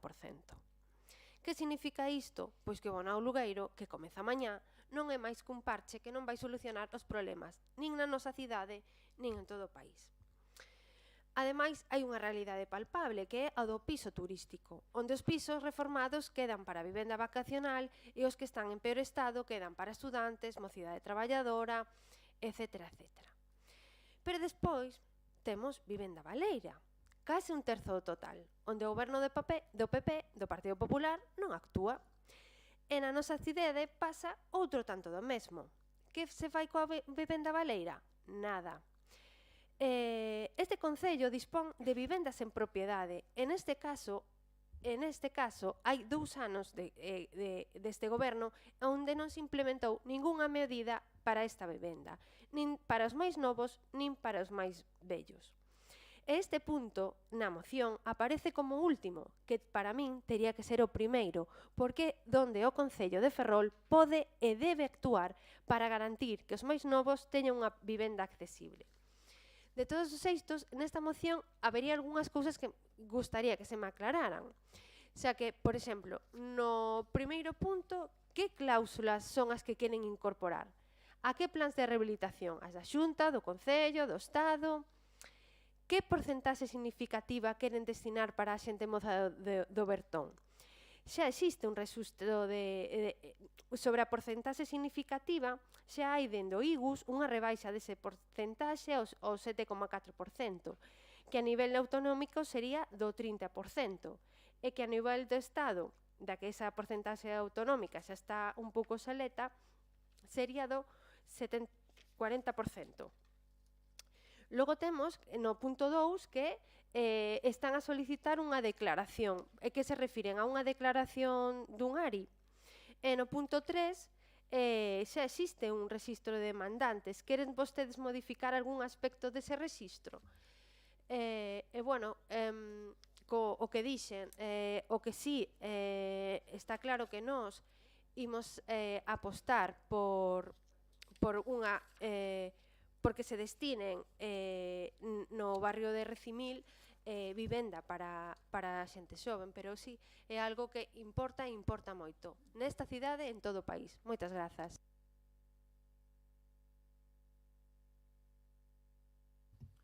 Moitas gracias, señora López. Por parte do Goberno, ten a palabra a concelleira de Urbanismo, señora García Olivares. Moitas grazas. Bueno, primeiro, moi boa tarde a todos. Eu penso que as mocións teñen que vir preparadas ao pleno e se hai algunha dúbida, pregúntalas antes, non? Hoxe vimos aquí a debatir unha moción do PSOE sobre vivenda para a mocidade e faino, como sempre, con moita propaganda e poucas solucións reais. Porque se algo queda claro nos últimos anos é que as políticas de vivenda do Goberno Central só xeran incertidumbre, mentres que a Xunta de Galicia está a aplicar medidas concretas que están a mellorar o acceso a vivenda dos mozos e mozas de Ferrol. Onde están as vivendas prometidas polo Goberno Central? Lembremos que no ano 2023 Pedro Sánchez prometeu 183.000 vivendas en España. De estas, só 22 foron anunciadas para Galicia, pero sen indicar onde nin cando se iban a construir. Ferrol, como sempre, para o PSOE segue esquecido. E que pasou coas vivendas que o Goberno Central anunciou para o novo barrio Sánchez Aguilera? Nunca máis se volveu a falar diso. Mentres o Goberno Socialista non cumpre coas súas promesas, a Xunta está a actuar con feitos. 363 vivendas protegidas no Bertón, das cales o 40% estarán destinadas a mozos menores de 36 anos. Trátase dunha das maiores promocións de vivenda protegida en Galicia, cun investimento de máis de 13 millóns de euros. Os proxectos xa están en marcha e as obras encóntranse en licitación. 49 novas vivendas no Plan Rexurbe en Ferrolvello, das cales os menores de 36 anos terán prioridade. O IBUS comprou 24 inmobles que se están rehabilitando para poñer no mercado de vivendas a prezo asequible. A Xunta destina máis de 3,5 millóns de euros en rehabilitación. Pero que atopamos en Ferrol que a falta de xestión do Goberno Municipal Socialista atrasou moito destes proxectos. Por exemplo, a licenza para rehabilitar o inmoble de Carmen Curruxeiras 8 e Carmen Curruxeiras 22-24 foi solicitada en febreiro do ano 2021, pero o Concello tardou 19 meses en concedela. A licenza para rehabilitar Benito Viceto 17 tardou 21 meses en ser concedida. A quen pretenden engañar agora o PSOE cunha moción sobre vivenda para a mocidade cando foi incapaz de axilizar os trámites para que estas vivendas se fixeran realidade? A Xunta de Galicia non só construí vivenda, senón que tamén ofrece axudas directas para a mocidade para acceder a ela. Axuda a compra de vivenda para menores de 36 anos con ata 20.000 euros de subvención según a zona. Aval mozo, que permite financiar ata o 20% do prezo da vivenda, eliminando un das principais barreiras á compra. Axudas ao alugueiro, con ata o 60% do prezo da renda cuberto pola Xunta. Bono alugueiro mocidade, que ofrece 250 euros mensuais durante 2 anos para axudar aos mozos a emanciparse. O novo bono Emancípate, ata 3.000 euros para cubrir gastos iniciais, como mobiliario, electrodomésticos, etc. Mentres a Xunta aposta pola vivenda protegida e polas axudas á mocidade, o Goberno de Pedro Sánchez só tomou decisións que empeoraron a situación. A Lei Estatal de Vivenda, que en vez de baixar os prezos, fixo que moitos propietarios retiraran as súas vivendas de alugueiro, reducindo a oferta, o recorte do bono alugueiro mocidade a metade, perxudicando directamente aos mozos galegos, a Sareb, en vez de ceder vivendas á Xunta ou aos concellos, segue desafiuzando inquilinos sen que o Goberno faga nada. O PSOE di que defende o acceso a vivenda dos mozos, pero a súa xestión demostra o contrario. Ferrol precisa feitos, non promesas baleiras. Moitas gracias. Moitas gracias, concelleira. Polo propoñente da moción, señor Mato, ten a palabra. Moitas grazas, señor tenente alcalde. Señora concelleira, eu agardo que os mozos e mozas de Ferrol vayan a vivir hoxe as 300 e pico vivendas que hai no Bertón, as vivendas que hai no Plan Rexurbe ou as vivendas que fixo a Xunta de Galicia nestes últimos 14 anos que gobernou Núñez Feijóo. Creo que é evidente que vostedes teñen resolto o problema. Ese é o problema deste goberno, que vive de titulares. Mire, concelleira, eu creo que efectivamente hai que vir a este pleno cos deberes feitos. Non me pregunte a min, por favor, que fixen eu respecto ao Sánchez Aguilera, que leva vostede 2 anos gobernando, non temos coñecemento e por iso, xustamente, deixei fora esa promesa do Goberno Central, que, por certo, non ten as competencias de vivenda, como vostede debería de saber, son da Xunta de Galicia. Pero vaya, dígalle vostede aí a xente nova que se vai a vivir hoxe as vivendas do Plan Rexurbe. Mire, debería de caerse esa cara de vergonza, porque hai un edificio rehabilitado. Que fixo vostede en 2 anos? Vostede decía 21 meses, bueno, pois leva vostede casi 24 meses como concelleira. Hai algunha obra máis? Se cadra eu non estou no certo, pero vaya vostede por Ferrolvello e dígalle a algún mozo novo que se vai a vivir ali. Igual que no Bertón. Mire, eu fui un concelleiro hai moitos anos xa, e vin as primeiras promocións no Bertón, pero dende aquela hasta hoxe nada de nada.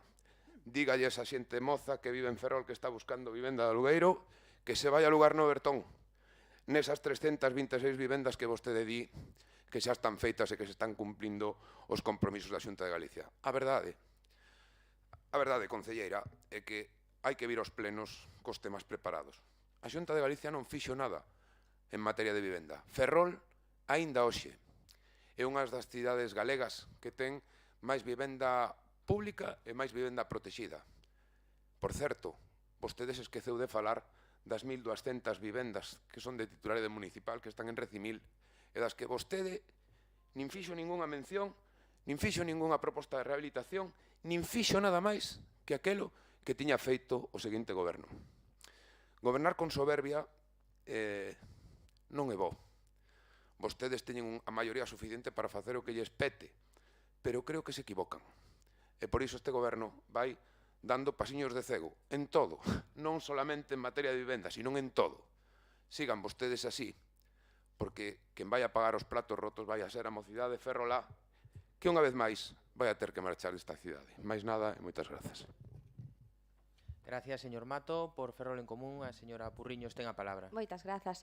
Simplemente moi brevemente engadir que está moi ben as subvencións de compra, o bono emancípate, o avalmozo, o bono aluguer xoven, supostamente, así a simple vista, son, bueno, accións con moi boa pinta, pero sí que é verdad que se non se produce cambio neste tipo de programa, os beneficiarios ou beneficiarias deberían ter uns ingresos entre 2 e 5,5 veces o IPREM. O IPREM está en 600 euros mensuais, é dicir, cobrar máis de 1.200 euros para poder acceder a estas 4 subvencións ou axudas que a Xunta notifica e nos ensina. Simplemente, os datos do Consello da Xuventude de España, que pode ser un reflexo do noso futuro e creo que tamén nos podemos fixar, di que un 87%, 9 de cada 10, comparte vivenda dos mozos e mozos de España. E o 34% ingresa menos de 1.000 euros.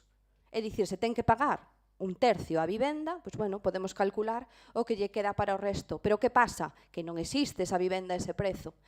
Eu creo simplemente, xa para rematar, que estamos falando dunha moción local. Está moi ben expoñer o que o señor Sánchez fai, a Xunta de Galicia, etc. Pero creo que esta moción é moi clara, ten 5 accións, fala dos nosos barrios e dos nosos mozos e mozas que é onde nos temos que fixar. Moitas grazas. Moitas gracias, señora Purriños. Polo BNG, señora López, ten a palabra. Bueno, moitas grazas. Bueno, moito nome, moito programa, pero non sei cal foi a política de vivenda da Xunta do Partido Popular. Ai, ningunha. Bueno, que espera que papá Estado yo faga. Vale. Bueno, dende 2009 ata 2024 a Xunta fixo 22 vivendas públicas. Se vostedes creen que isto é unha política de vivenda, pois non sei. O que si está claro é que nestes anos o Partido Popular dinamitou a política social de vivenda. E hai moitos programas. Poderán poñerlles os nomes que queras, pero sen fondos ou con fondos mínimos, como xa lle dixen antes, é todo publicidade. Moitas grazas. Moitas grazas, señora López, concelleira de Urbanismo. Moitas grazas. Bueno, os pratos rotos xa os pagaron os ferroláns coa nefasta xestión do teu goberno. E, por certo, xa que falamos de Recimil, dicir que este goberno aprobou o proxecto de mellora da eficiencia enerxética en Ares 3-4 e hai unhas semanas aprobamos o proxecto de reforma interior de 6 vivendas baleiras no barrio de Recimil. Creo que non actualizou o os proxectos aprobados das últimas semanas. Moitas grazas. Moitas grazas. Turno de peche, señor Mato. Moitas grazas, señor alcalde, moitas grazas, señora concelleira. Brillante xestión, fixeron vostedes, aprobaron o proxecto de 6 vivendas. Vaya vostede a contar coa nosa nefasta xestión cantos edificios se rehabilitaron por dentro e por fora. Bote as contas, pero eso será noutro momento. Mire, xa lle dixen, eu creo que é importante non ser soberbio en política. E creo que vostede, no tempo que leva, tendo asocios, non? Ou tratar de resolver os problemas da xente ou pretender vivir con titulares. Señor Rei, xa lle dixen que hai que estar pendiente dos temas de cidade, non? Creo que o espectáculo que se está a dar pois pode ser un titular ou un anuncio a toda a páxina nun periódico, non? Pero creo que, ademais diso, hai que resolver os problemas do día a día. O que estou plantexando nesta moción é moi sencillo. É que cos recursos que temos un goberno municipal serio debería de tratar de ser o mellor interlocutor coas distintas administracións para poder facer vivenda para a xente moza. Agora mesmo non hai, señora concelleira, se vostede non o sabe, debería de sabelo, que é, por un lado, moza e seguramente tamén terá en algún momento que buscar vivenda. Pero, insisto, si pretenden que eu lles dé a razón ou que pense que a Xunta de Galicia está facendo unha política de vivenda brillante en Ferrol, eu non vou a ser quen lle vou a decir a xente moza que se vai a vivir as vivendas que hai construídas xa no rexurbe de Ferrolvello e moito menos nas do Bertón, que van para lonxe, non para moi lonxe. Mais nada, moitas grazas. Moitas grazas. Votación. Votos a favor da moción. En contra. Hai que votar outra vez para a aplicación do voto de calidade. Votos a favor. En contra. A moción queda rexeitada por 12 votos en contra e con voto de calidade do señor alcalde. Seguinte punto.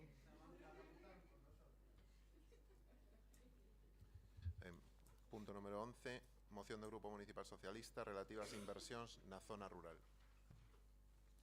Para a presentación da moción ten a palabra a señora Lamas Villa. Moitas grazas, señor alcalde, moi boa tarde a todos e a todas, tamén, por suposto, a todos os que nos acompañan hoxe aquí no Salón de Plenos, moi especialmente os representantes veciñais e nomeadamente ao señor Manuel Sendón, sempre pendente de todos aqueles asuntos que son, tocan o rural, como debe de ser, e, con esas exixencias que eu creo que a todos nos fan facer unha política mellor. O que hoxe traemos aquí, o que tendemos debe de ser un compromiso conxunto, ao que invitamos a todos os grupos a sumarse.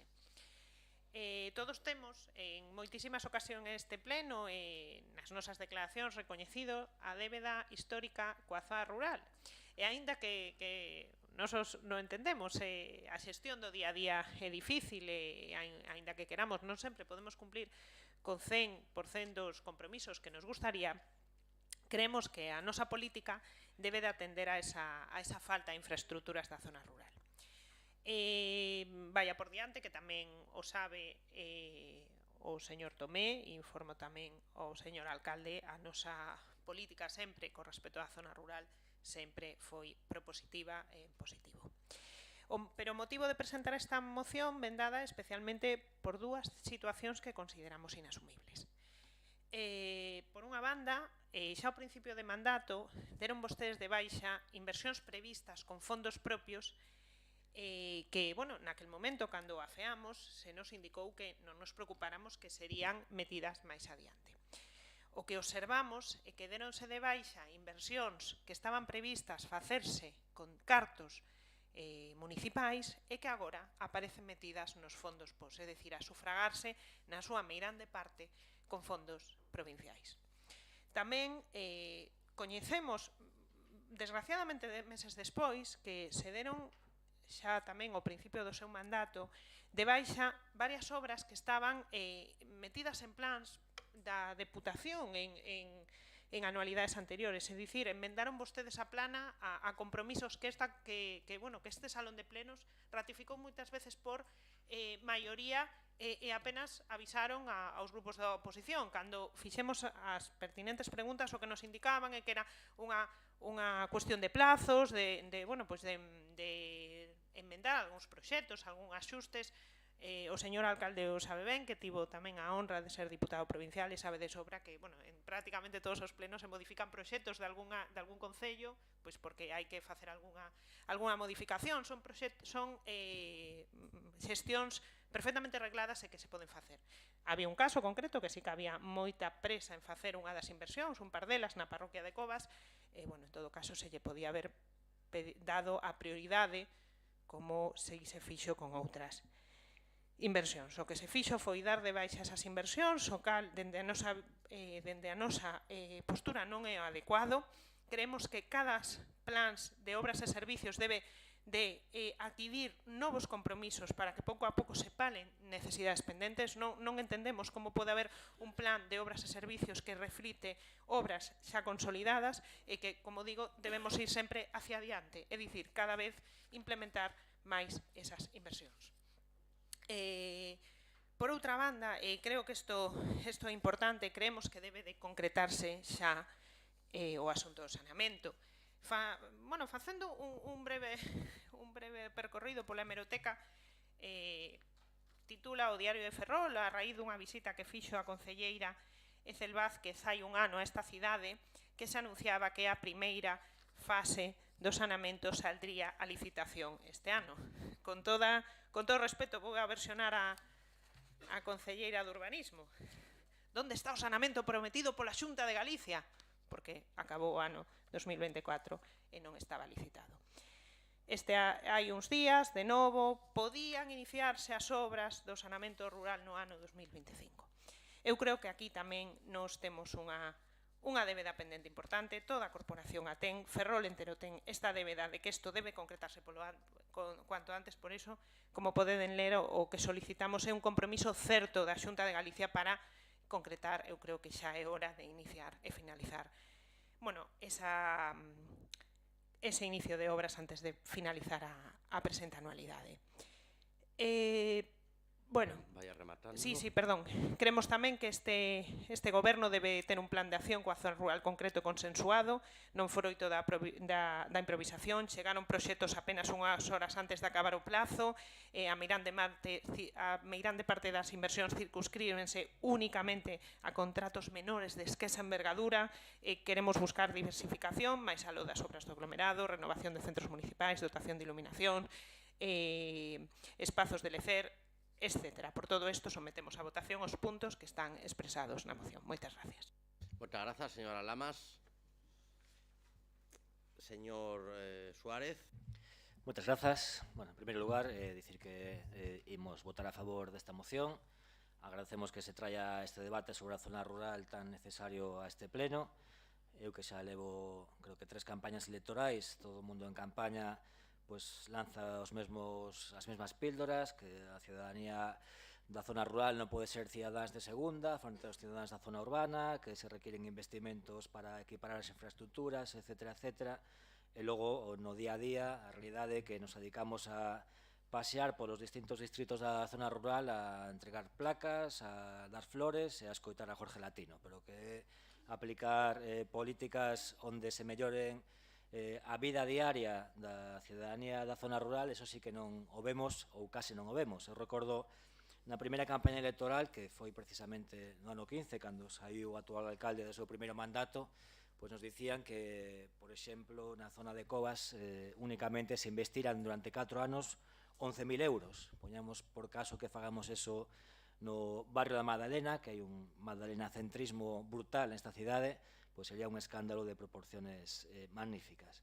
Creo que levan xa sufrindo moito tempo, non só o tema do saneamento, do que todos e todas, desde logo, temos algunha responsabilidade, pero tamén en materia de transporte público, como viron como tiñen que compartir os autobuses públicos con escolares, en políticas erráticas, como a iluminación LED, se non é polo impulso do anterior goberno, non teria implementado ningunha soa bombilla en toda a zona rural, e xa non digamos actuacións que se consideran de carácter menor, pero que para nós, dende logo, non o son, como en materia de cultura, en actividades para a mocidade, etc. Quero recordar que aquí neste pleno municipal, non sei se foi no ano 18 ou por aí, a zona rural se mobilizou, fledaron un autobús para estar presentes neste pleno e acordouse, por votos de toda a corporación favorables, que 1,5 millón do orzamento municipal fora destinado en cada anualidade para a zona rural. Eso quedou aí escrito, como tantas mocións que se aproban neste pleno. Como digo, o compromiso non vai máis alá de cousas simbólicas ou actuacións subvencionadas por outras administracións, pero dende logo os investimentos millonarios de que falamos noutras zonas urbanas, na zona rural nunca se dan. Sí que hai moitos anuncios mediáticos de moitas cuestións, pero que palpable, tangible, a día de hoxe non temos absolutamente nada. Cada día é máis complicado vivir na zona rural, cada día a poboación, por desgraza, nesas zonas envellece, ten peores beirarrúas, peores formas de transporte, peores accesos aos centros sanitarios, en definitiva, unha calidade de vida peor da que o goberno, dende logo, ten que sentirse responsable. Aglomerar certos tramos está moi ben, é loable, pero dende logo é insuficiente, requírese unha actuación transversal en todas as áreas, e por eso nos, calquera moción dese tipo, imos apoiala, e como dixen ao inicio, agradecemos que se presente para traer a debate e que, dende logo, se saia aprobada, que estou convencido de que sí, que se actúe en consecuencia e que non quede unha vez máis negro sobre blanco. Nada máis, grazas. Moitas grazas, señor Suárez. Señor Montero. Boa tarde, grazas, señor alcalde. Boa tarde a todos e a todas. É verdade que este goberno non ten compromiso co rural, pero tampouco ten compromiso coa zoa urbana. É un goberno, como se dicía aquí, é un goberno de apariencias que só se dedica á propaganda. Grandes proxectos como abrir Ferrol ao mar, no que Ferrol non gaña un metro de ría para lecer da veciñanza. Dende o BNG temos claro que non se pode entender Galiza sen o seu rural. Esta forma parte da maneira de vida dos galegos e das galegas. Tampouco debemos entender o rural como un simple sitio de lecer, senón tamén como unha riqueza para producir. No pensamento de Castelao estaba sempre presente a admiración pola xente do rural, que o mestre tamén ilustrou nos seus debuxos e da que dicía que existía unha cultura nobre, antiquísima e insobornável. O saneamento do rural nin está nin se lle espera. E Mafesa recaudou a través da taxa de saneamento que pagamos todas e todas 4,5 millóns para inversións no saneamento do rural. E os veciños e as veciñas están sin esta inversión e sen eses cartos, sen que ninguén dé unha explicación. Despois dun protocolo de boas intencións, seguimos a descoñecer o da asinatura do convenio, onde veñan as anualidades e o orzamento. Por ter non temos nin proxecto. O concelleiro de Obras sempre di que está a actualizar, pero nunca vemos. Debe de ser cousa de fe. Pero voulle explicar por que temos pouca fe en vostede. Respecto aos camiños, desde o BNG tamén fixemos varias aportacións. Parecía que o señor Tomé gustaba de ter un consenso neste tema. Mantivemos 2 xuntanzas todos os grupos. E de repente, sen ningunha explicación, se levan á comisión e apenas aparece ningunha aportación. Unha verdadeira perda de tempo e unha tomadura de pelo. Xa chove sobre mollado, señor Tomé. Vostede dedicou 227.000 euros do POS complementario do 2023 aglomerado da estrada de Catabois, que non parece moi rural. E dedicou do POS Plus adicional 113.000 euros a gasto corrente, non a inversión no rural. E ainda así, podería non ser moi preocupante se nos orzamentos municipais foran partidas importantes dedicadas ao rural, pero tampouco é o caso. Que falar do transporte neste concello? Se está mal na cidade, que dicir no rural? Como pode facer vida alguén sen coche no rural? Se tanto non se preocupa o rural, parece que buscar unha mellor solución ao transporte sería básico. E para iso poderíamos empezar exercendo a nosa competencia e deseñar un transporte pensado nos intereses da veciñanza. O dos desbroces xa é un clásico. Neste concello, tanto os uns como os outros se tiran trastos á cara. Que empresa debe de ser a contratada e porque poide ou porque non, porque pon ou non pon o prego. Pero o modelo non se cuestiona. Pois se isto nunca funciona, igual vai sendo hora que pensemos en facer algo diferente. Unha cuadrilla de desbroces parece algo sinxelo, contratar directamente xente e maquinaria e mover segundo as necesidades do Concello e non pasar o tempo con pregos, empresas en contrato e burocracia. Vamos a votar a favor da moción do Partido Socialista, non porque concordemos exactamente con obras que veñen na moción, xa que hai outras moitas que poderían ser igual de importantes, pero creo que basicamente o que se expón é que o rural poida ter máis inversión, cousa que nos compartimos. Hai reformas de locais sociais, máis zonas do rural con falta de parques infantís, por poñer un exemplo. Brión sempre solicitou facer un parque infantil fronte ao local social, e hai asociacións de veciños que nin tan siquera, e sean do rural ou non, que nin tan siquera teñen local. Desto sabe bastante o señor Díaz, e o PP non quere asignarlles ningún local a algunhas asociacións de veciños. Sempre estamos traballando nelo, aquela frase típica de Aznar, de estamos traballando nela, pero nunca facemos nada. Levan 2 anos, é imposible encontrar as asociacións de veciños un local. Eso non creen nin vostedes. Nada máis e grazas. Moitas grazas. Polo Goberno ten a palabra o Concelleiro de Medio Ambiente, Servizos e Zona Rural. Boas tardes a todos e a todas. Eu mirando esta moción, a maioría das cousas que veñen xa estamos traballando neles, vou ir por un orden. O saneamento do rural, se dixen xa en comisións, que se estaba actualizando o proxecto, que despois se sacaría a licitación. O proxecto está rematado, os próximos días se convocará aos veciños para explicarlles todo o proceso de tramitación, e se xa digo, se está traballando con eso. Era un compromiso que había coa aportación da Xunta, como sabemos todos, de un 70% e un 30% do Concello. Tamén outro tema que ven na moción, a renuncia que se tuvo que fixemos nosotros co asunto dos desbroces. O primer tema que tuve cando empezamos a gobernar foi preguntar como estaba o contrato, o convenio coa Diputación dos desbroces, porque xa éramos no mes de xuño. A contestación que se me dan aquí pola parte técnica do Concello é que había que remitir a Diputación máis documentación, e os tempos se botaban en riba, por iso nosotros tuvimos que declarar o estado de emerxencia para facer os desbroces dese ano. Referente aos POS que se estaban en contratación, e algúns ainda non estaban en contratación, os tuvemos que poñer ao día.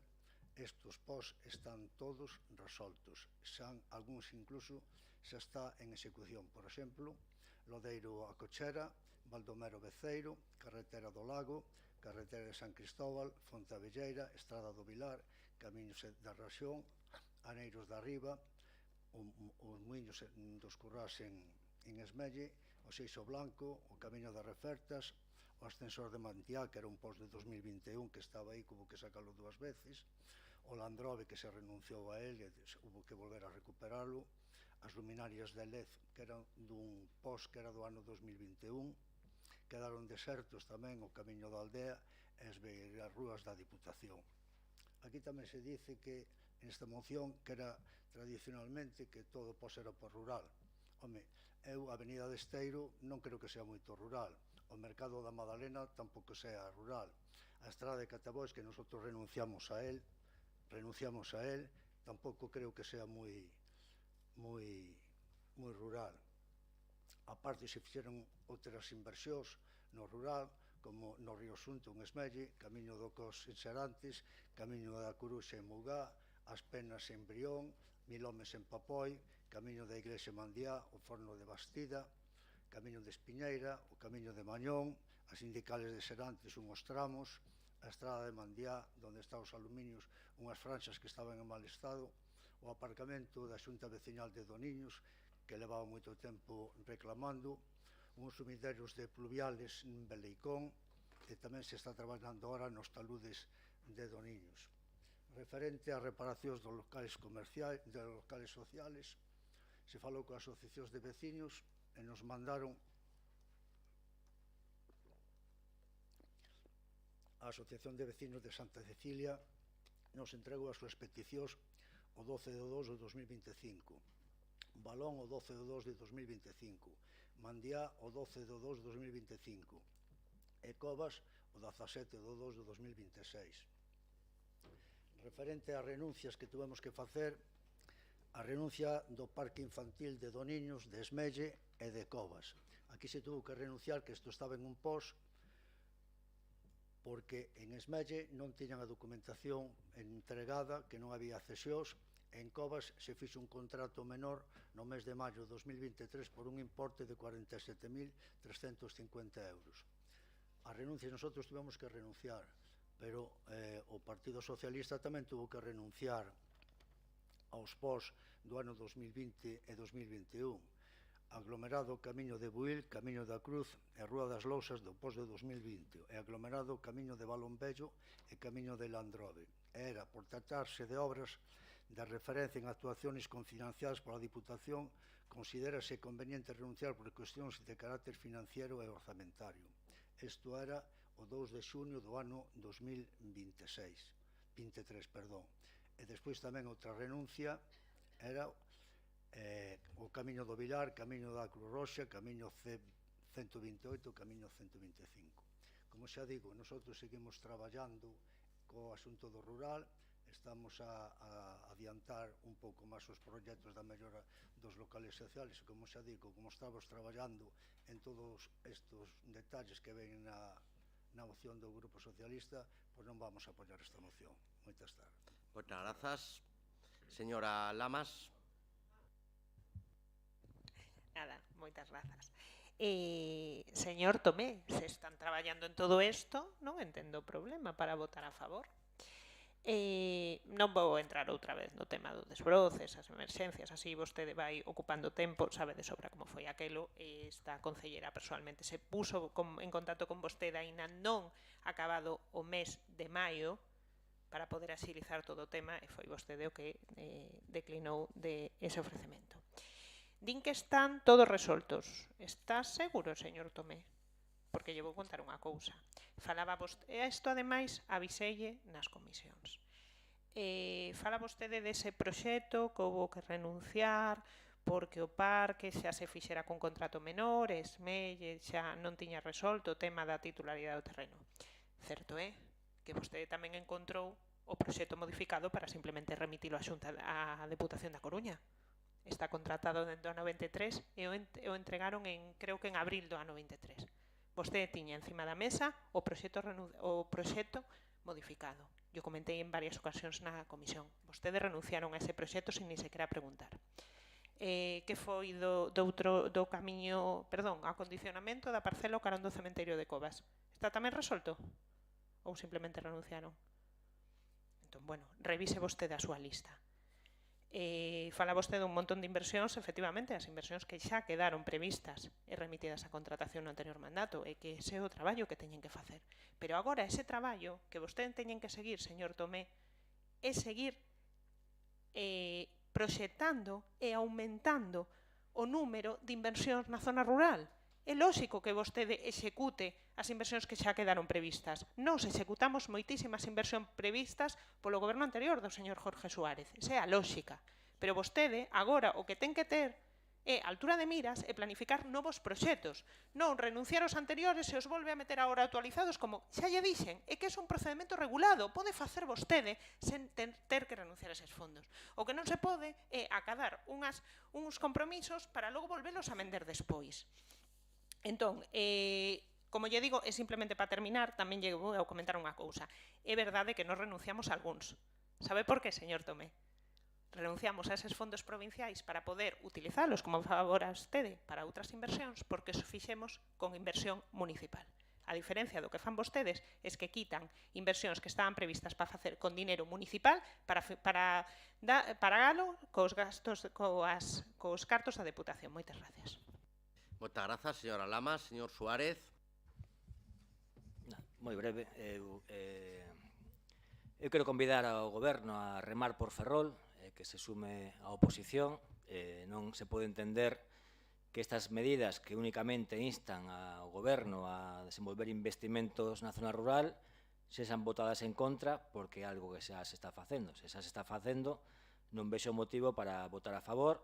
Creo que a moción, neste caso, igual noutro sí, pero neste caso non ten ningún matiz político ou partidista, senón que únicamente, o que, polo menos nos puntos e acordos que se pretenden acadar, fala de investimentos concretos nos parques de Serantes e do Niños, no saneamento, e noutros puntos que creo que non se justifica en modo algún o voto contrario. Creo que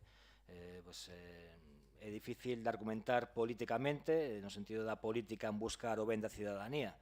Entón, creo que se queremos ser exemplarizantes de cara á veciñanza, de que a política pode servir para algo, un voto en contra, o único que parece justificar é certo revanchismo en lugar de pensar nos veciños e veciñas de Ferrol. Nada máis, gracias.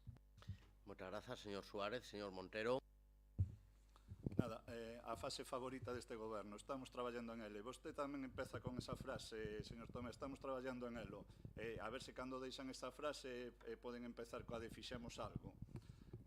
A nos parece moi ben que vostedes les enseñen os proxectos aos veciños e veciñas, pero, home, tamén teñen un pouco de obriga de intentar enseñarles algo aos grupos políticos, non? Os grupos políticos tamén representamos a veciños e veciñas. Entón, vostedes levan a comisión, traen normalmente unha comisión de urbanismo e obras, normalmente baleira de contido, pois aproveiten para traer algo de contido, non? Despois, onde están os camiños e camiños? Nosotros fomos unha reunión, hasta nos parecía, joder, mira, o señor Tomé dentro do PP ten un talante bastante bo, tal e tumba, vamos a unha reunión, lle propoñemos uns camiños, vostede nos chama, intenta ter un consenso, chegamos ao final, non fai nada do que dice, onde están eses camiños e camiños? Para que nos chama para non facer nada? Nada máis e grazas. Moitas grazas, señor Montero. Señor Tomé. Para pechar tamén este tema, pero nosotros tivemos que coller moi ben que había moitas cousas feitas, pero pos de 2021 tuveron ustedes o 2022, 2023 para facer os proxectos, estaban aí apalancados e algún sin ter financiación, para empezar. Señor Montero, mire, eu lle dixen a usted que aportar, usted incluso falou con algunha asociación de vecinos que nos mandou algún documento, como os cartos que eran 453.000 euros, que non daba para máis reparto, o que se lle dixo tamén a usted que con máis diñeiro das inversións que hai no rural se iban a facer os camiños que ustedes habían pedido. Eso se lle dixo a usted tamén, non? Non se lle dixo así que se iban, o que non lles entraran no pos que pediran ustedes que lle iban a entrar no resto de inversións de... Eu penso que fun bastante claro, porque eu dialoguei bastante con os grupos para este tema. Nada máis e moitas gracias. Moitas grazas. Turno de peche, breve, señora Lama. Non se preocupe, moitas grazas, señor alcalde. Vamos ver, señor Tomé. Vou a definirlle, despois de, ademais, a súa voto en contra, o que veo dende a miña humilde opinión. Vostedes teñen a macropolítica, que é para a zona urbana. Vamos a abrir Ferrol o Mar a ver canto costa ese proxecto. Vamos a facer a cidade do deporte. Non sei cando, pero o faremos. E logo ten a micropolítica, que é a súa. Vamos a facer os camiños do rural, pero, bueno, que non pasen de 40.000 euros masiva, que só temos para facer contratos menores. Eso un pouco resumo, non? Como vostede nos explicou en moitas comisións. Eso é o que vostede executa. Isto é o que vostede fai no seu día a día. Pequeños aglomerados con misturas. Eu o saludo favorablemente, de feito, o que eu criticaba era vostede na pasada legislatura. Pero hai que facer tamén grandes infraestructuras que conecten grandes núcleos de poboación, grandes inversións, equipamentos, pistas deportivas, hai que facer parques infantís, hai que facer esas cousas porque a xente ten que poder vivir no rural. Entón, bueno, cada un coa súa conciencia, señor Tomé. Logo, cando volvemos á oposición, me facía ahora moita gracia porque recordo ese Tomé de hai 4 anos, cando me di que tiveron un ano, 2 para licitalo, que non está xa na oposición, señor Tomé. Agora lle toca facer. E como vostede di, eu encontrei estes proxectos, está moi ben. O que pasa é que vostede non contrata ningún proxecto novo. E cando cheguen os próximos non van a encontrar nada no caixón. Moitísimas grazas. Moitas grazas. Pois procedemos á votación. Votos a favor. En contra. A moción queda rexeitada por 12 votos en contra e 10 a favor. Vamos a esperar pola 12. Pasamos a 13. Punto número 13, moción do Grupo Municipal do Bloque Nacionalista Galego en relación co servizo de buses en Ferrol Vello. Era el 12, ¿verdad? Ah, era el 12. Vaya, perdón. como se chaman... Perdón, imos ao 12. Sí. Punto 12. Con autobuses todo. Moción do Grupo Municipal do Bloque Nacionalista Galego en relación co estado da estación de autobuses. Ten a palabra para a defensa da moción o portavoz do grupo propoñente, o señor Rivas. Será que hai algún problemita con os buses? Bueno, a ver, presentamos esta moción porque, sinceramente, eu creo que a situación na que está esta infraestructura na cidade é, por chamarlle de alguna maneira, e suave, lamentable. O deterioro no que se atopa a contorna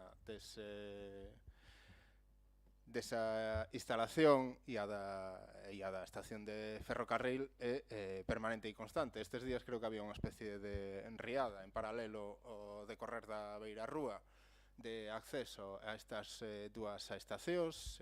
O contorno de acceso á estación de autobuses carece de beirarrúas e de iluminación. A atención presencial na estación de autobuses era até hai escasamente un mes testemuñal e incluso chegou a estar pechada. No momento actual son as empresas concesionarias as que desenvolven esta actividade e o fan ademais de luns a venres. Mesmo os baños están pechados e toda a sinaléctica que conforma este espazo está en castelán, pero claro, se impone el gallego. E é evidente que estamos diante dun abandono total polas administracións responsables do conservación e mantemento desta infraestructura.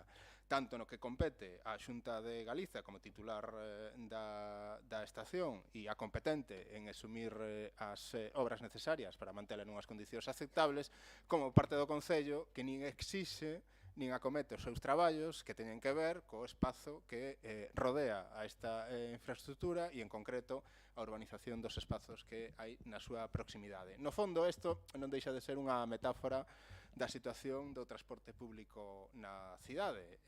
Un transporte público que está permanentemente cunha precariedade de servizos, cada vez máis deficitarios, con queixas constantes e permanentes dos usuarios e usuarias, tanto no ámbito urbano como no interurbano, e non falo só da conexión coa cidade da Coruña. Se algún de nós ou algunha de nós ten pretensións de sair da cidade que era calquera outra do país, como pode ser a cidade de Lugo ou mesmo a cidade de Santiago de Compostela, vai ter que pensalo moito, porque vai ter que empezar a pensar na necesidade de ter que contratar un hotel, porque ir e volver no mesmo día é unha misión imposible desde a cidade de Ferrol. Se isto se lle suma a falta de transporte ferroviario, pois obviamente as consecuencias é que temos unha poboación dunha cidade, dunha contorna próxima ao medio millón de habitantes nun estado de illamento e nunha situación de precariedade na súa mobilidade cada vez máis acentuada. Se isto se lle suma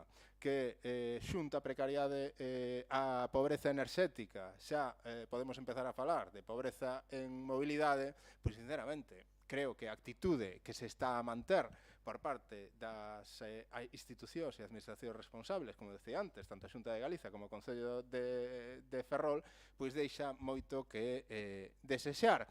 E creo que vai sendo hora de que asuman as súas responsabilidades, que abandonen a demagoxia, que deixen de falarnos de estacións intermodais mentres non teñen resoltos problemas máis cotiás que temos os veciños e veciñas desta cidade, e a comezar pola reparación desta infraestructura, prestando un servizo permanente e constante con personal propio da Xunta de Galiza e por parte do Concello por asumir a necesidade de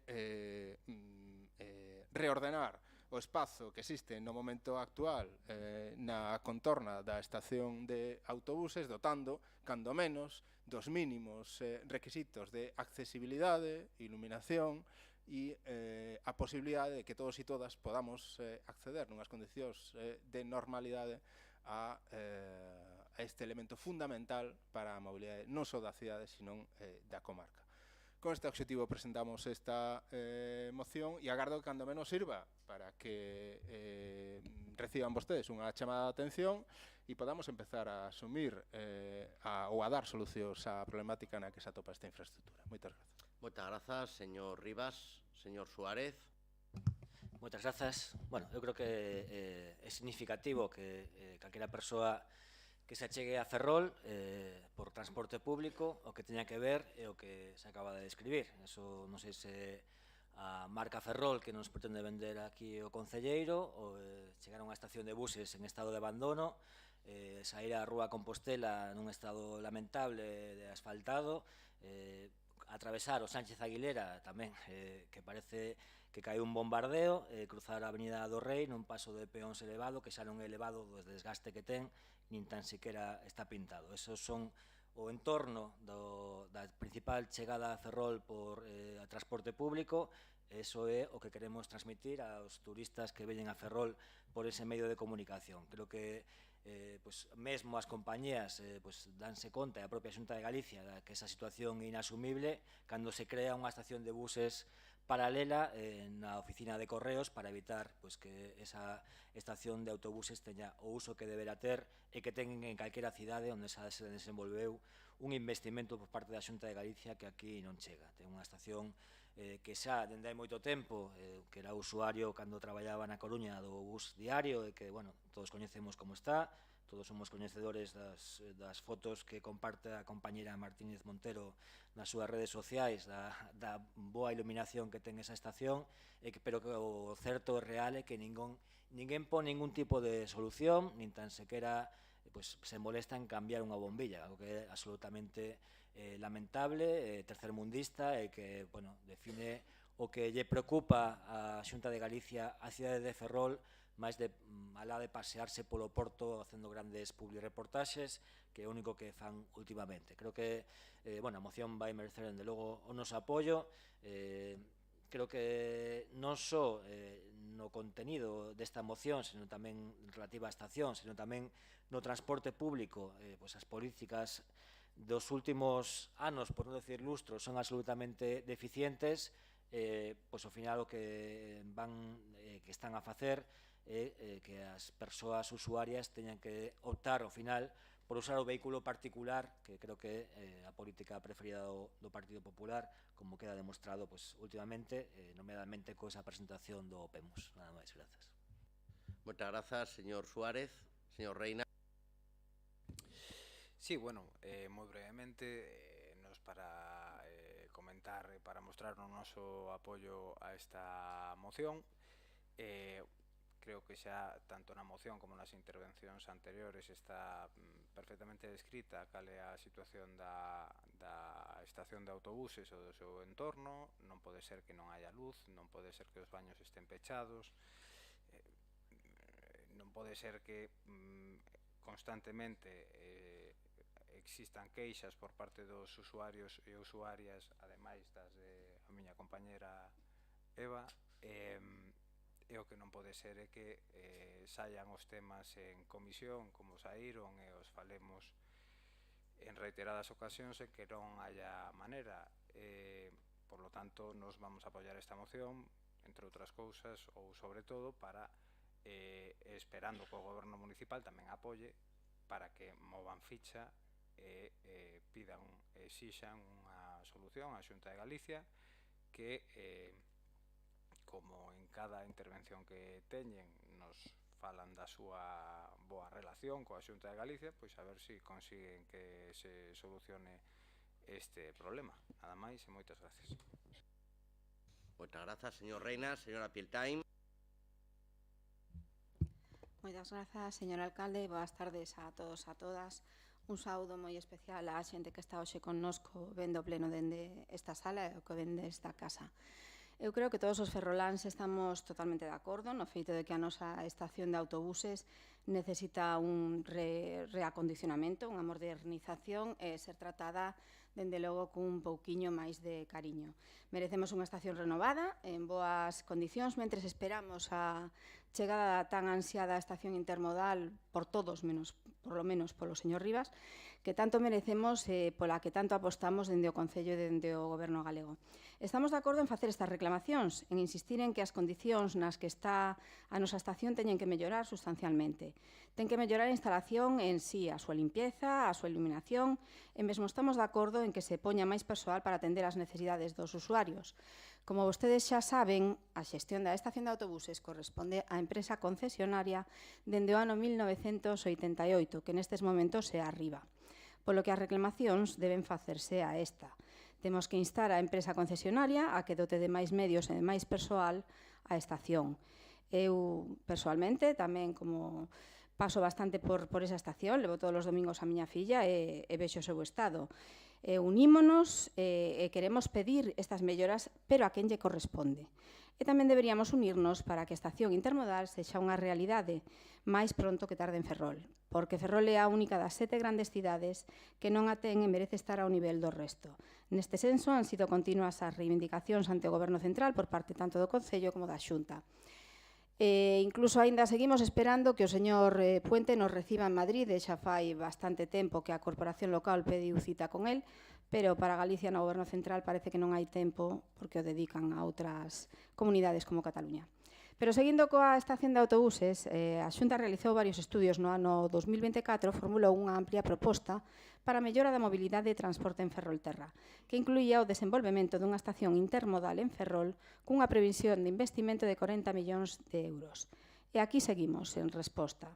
E pese ao que o convenio aínda nos ensinou, en previsión de que se avance ao respecto, máis ben coa esperanza de que se poida avanzar nalgún momento, a Xunta reservou nos orzamentos deste ano unha partida de 100.000 euros para a redacción do proxecto da terminal de autobuses. Deberíamos pelexar todos os grupos para que finalmente a estación intermodal poida ser unha realidade en Ferrol. En canto a servicios e frecuencias das liñas, e a pesar de que o transporte público da Xunta ofrece unha alternativa de mobilidade adecuada, con máis de 136 liñas, 1.300 paradas e 190.000 servicios ao ano, estáse a estudiar a posible ampliación destes servicios, atendendo as peticións trasladadas tanto polos usuarios do transporte como polo propio Concello. Como xa saben, porque xa o dixen en reiteradas ocasións na comisión, o vindeiro luns hai programada unha reunión coa directora xeral de mobilidade para trasladarlle todas as inquedanzas e solicitudes existentes no noso Concello e invítolles a facer, como xa lles invitei, calquera proposta que queran que lle traslade. En calquera caso, a introdución das melloras e a adaptación ás necesidades cambiantes dos usuarios é unha constante. Sen ir máis lonxe, a próxima semana axustarase o itinerario dun servicio entre a Coruña e Ferrol que ten a chegada ás 8:20, adiantándono para pasar polo campus de Esteiro antes de chegar á estación, adecuándose deste modo mellora os desplazamentos dos estudiantes. De cara a este curso, tamén a este curso escolar, producho esa incorporación dunha parada no IES das Telleiras. Debemos resaltar que, en canto a conexións con outras comunidades autónomas, non é responsabilidade da Xunta, senón do Goberno Central, e deberán dirixirse a súa solicitud a este. O cambio en canto á renovación da contorna da estación de autobuses, a pesar de que as actuacións xa están contempladas no proxecto da estación intermodal, debemos recalcar que xa está proxectada a mellora dos alrededores desta estación por parte do Concello e a Concellería de Obras e Servicios xa está nelo. Solicitamos neste punto unha emenda ao punto primeiro, na que, en lugar de instar a Xunta de Galicia, debería poñer que instamos a concesionaria da estación de autobuses. Quedamos pendentes do que decidan. Moitas grazas. Moitas grazas, señora Pieltain. Señor Rivas.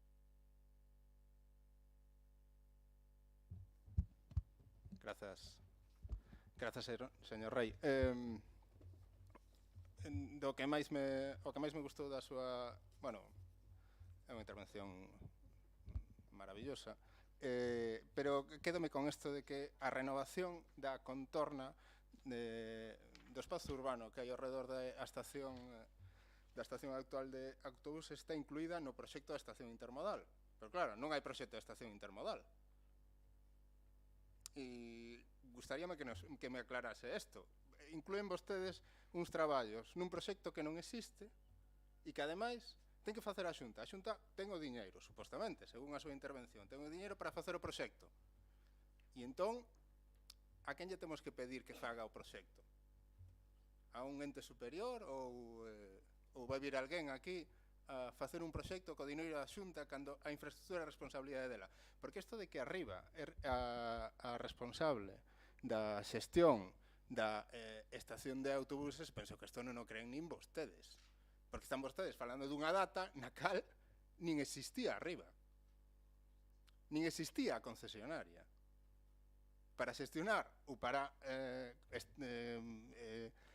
verificar o estado no que está unha infraestructura que vostedes, e esta é outra das cousas que me maravillou da súa intervención, pretenden resolver con cariño. Nos ven a decir que a situación ten un deterioro tan acelerado e que hai que ponerle un poquito de cariño. Mire, eu creo que hai que poñerle cartos e despois vontade para poder arreglalo. El cariño que venga despois, si quiere, e a cada quen lle gusta o que lle gusta. Pero poñan vostedes cartos e fagan o traballo que teñan que facer. Despois, home, obviamente, sí, el señor Puente tiña que aparecer polo medio, non sei exactamente para qué, neso aí perdínme, non sei que o que lle querían pedir ao señor Puente.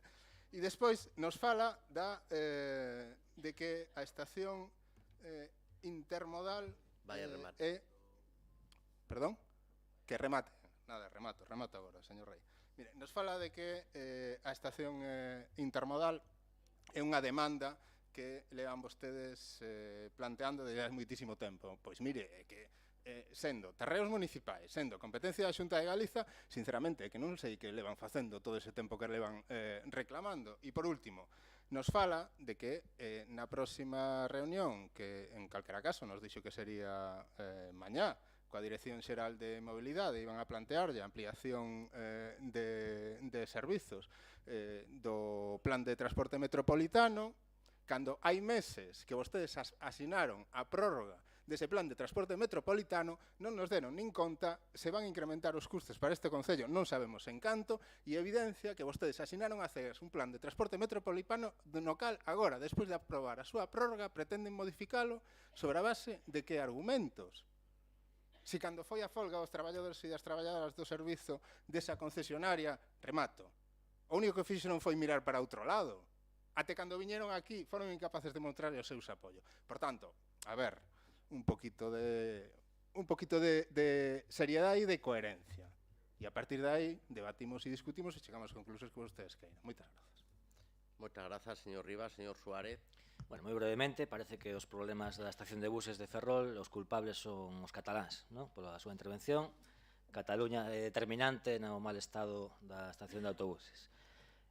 Bueno, eu simplemente dicir que unha concesionaria non brota da terra, que a concesión hai unha entidade que outorga esa concesión e que ten que exixir que se cumpran o bo mantemento da estación de buses, que se non se cumpre que haxa penalidades, e mesmo que se faga a reversión desa concesión.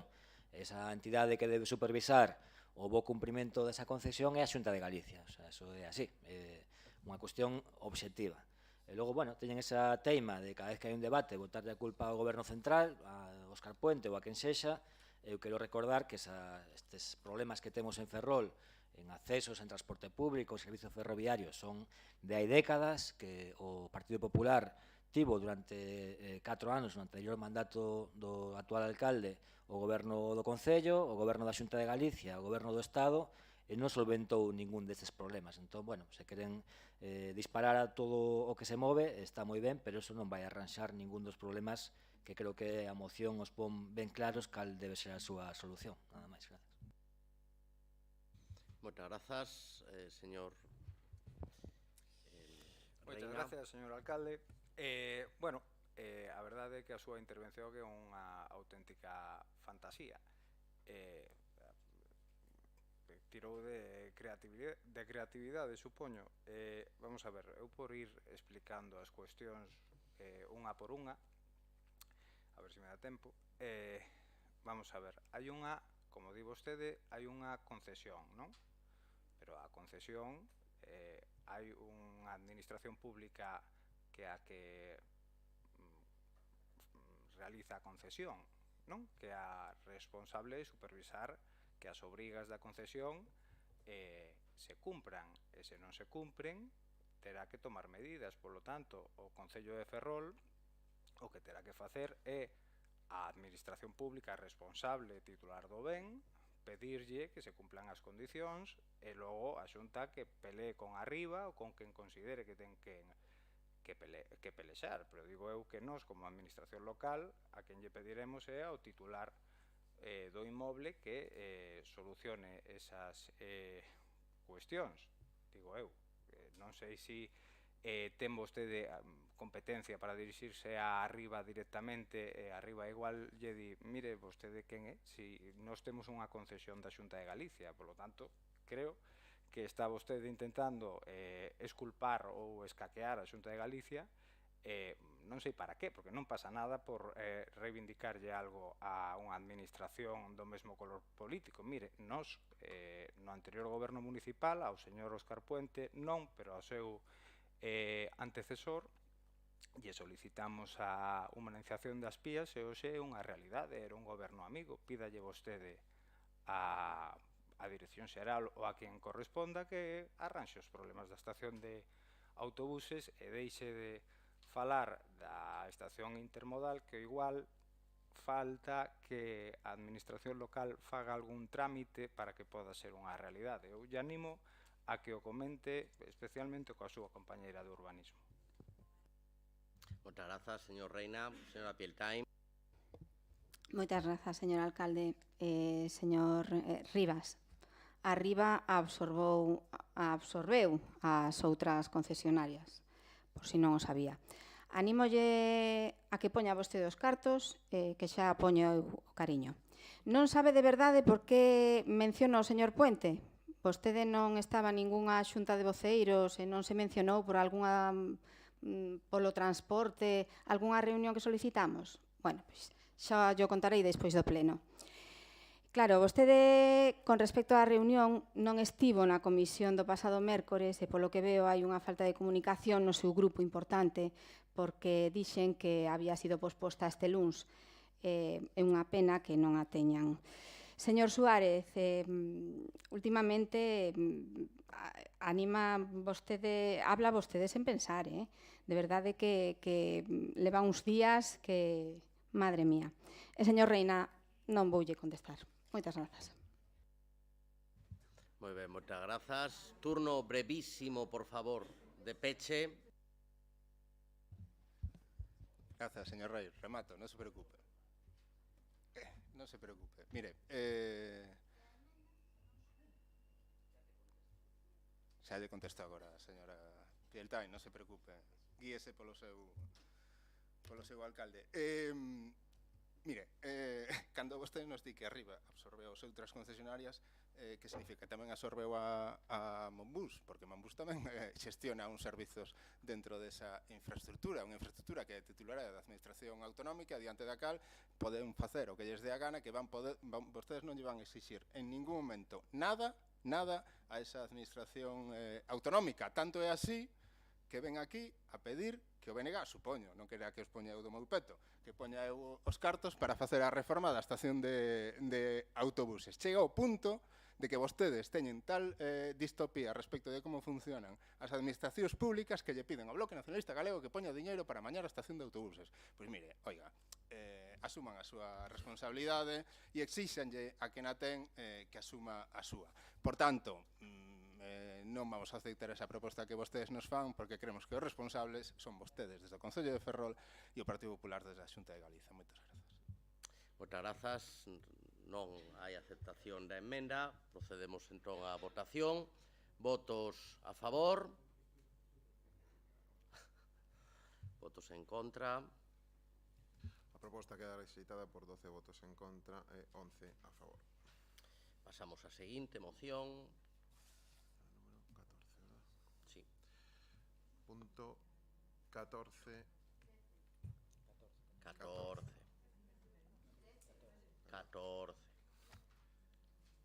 A ver, que non está a persoa que solicitou uso a palabra. Non. Si, vai vir. Si, vai vir, cando poida. Non, en bus non, que non ten parada.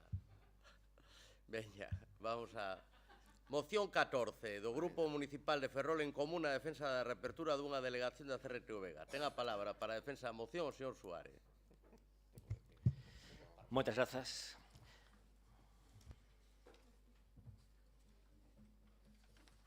Bueno, esta moción creo que en algún momento, como di na súa exposición de motivos, todos e todas os aquí presentes, representando o seu partido político, clamaron contra a injustiza que foi afastar da nosa cidade a delegación da Radio Televisión Galega. Creo que esa moción que no seu momento foi defendida no pleno alá polo ano 2011, que mesmo o actual alcalde dixo que ia facer xestións para esa reapertura, pasaron xa 14 anos, aínda non vemos o resultado, pois hoxe é máis a caída que nunca cando está a piques de aprobarse unha lei de medios que é un atropelo máis cara ao que deberá ser un servizo público como uns medios de comunicación dependentes dunha administración que recollan toda a pluralidade e a diversidade da sociedade galega. Os seus propios profesionais, sen ningún ánimo de mellorar as súas retribucións, nin outras reivindicacións que serían tamén lexítimas, senón só e únicamente de denunciar o uso partidista que fai a Xunta de Galicia dun medio de comunicación que pagamos todos os galegos e galegas, pois están sendo, por sair eses venres a expoñer as súas caras e o seu traballo públicamente, están a ser represaliados por unha política do século XIX, onde exercer a liberdade de expresión pois ten como consecuencias que te afasten dunha redacción, ocupar un segundo lugar dentro do cadro de persoal ou sufrir un acoso laboral en toda a regla. Os medios de comunicación públicos para nós son tan importantes como son a sanidade pública, a educación pública ou a xustiza. Nese sentido, consideramos que debera a nosa cidade, a nosa comarca, que son máis de 130.000 persoas, ter unha delegación onde a proximidade e a inmediatez podan dar cobertura e servizo non só as noticias máis importantes que saen cando sucede algo na nosa cidade ou as anecdóticas relativas a sucesos que moitas veces son as únicas que cubre a Televisión de Galicia, senón o día a día como unha labor de formación dentro da sociedade, de non actuar como esas grandes corporacións privadas que teñen intereses empresariais, senón exercer como un servizo público, como digo, e cunha comisión de informativos e un estatuto do xornalista que garantan que esa pluralidade da sociedade galega ben recollida no seu contido diario, nomeadamente nos informativos, que a día de hoxe, como digo, son nada máis que un altofalante das políticas do señor Rueda, como foron do señor Feijóo, e que únicamente sirven de ariete contra o goberno central, un pouco a reproducción do que se vive aquí cada último xoves de mes no pleno, pero o grave é que se fai con cartos públicos con máis de 140 millóns de euros anuais e que están a denigrar unha profesión necesaria, unha profesión imprescindible para unha sociedade que se di moderna e que ocupan un lugar, como digo, única e exclusivamente ao servizo do Partido Popular. Por lo tanto, creemos que isto que se defendeu no ano 2011 ten vixencia, que debemos loitar porque a sede da Corporación da Radio Televisión de Galicia, que se perdeu na cidade, hoxe máis que nunca volva a abrir as súas portas, que se recuperen eses postos de traballo e que se recupere esa cobertura que nun día tivemos e que agora se presumimos de que o día a día socioeconómico da cidade de Ferrol está mellor que nunca, que se escoita por aquí a miúdo, pois merecemos máis que nunca ter esa cobertura informativa e esa inmediatez. Ademais,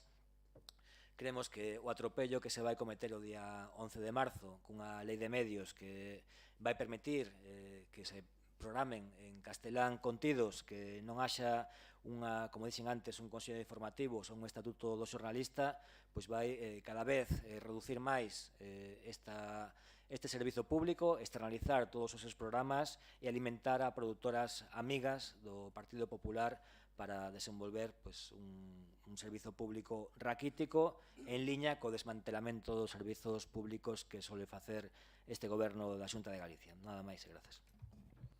Moitas gracias, señor Suárez, polo BNG. Señora López, ten vostede a palabra. Moitas grazas. Bueno, mañá, se non me trabuco, é o Venres Negro 354. 354 semanas onde os traballadores da Televisión Pública Galega maniféstanse pola degradación na que o Partido Popular ten sometida a Radio e Televisión Pública Galegas.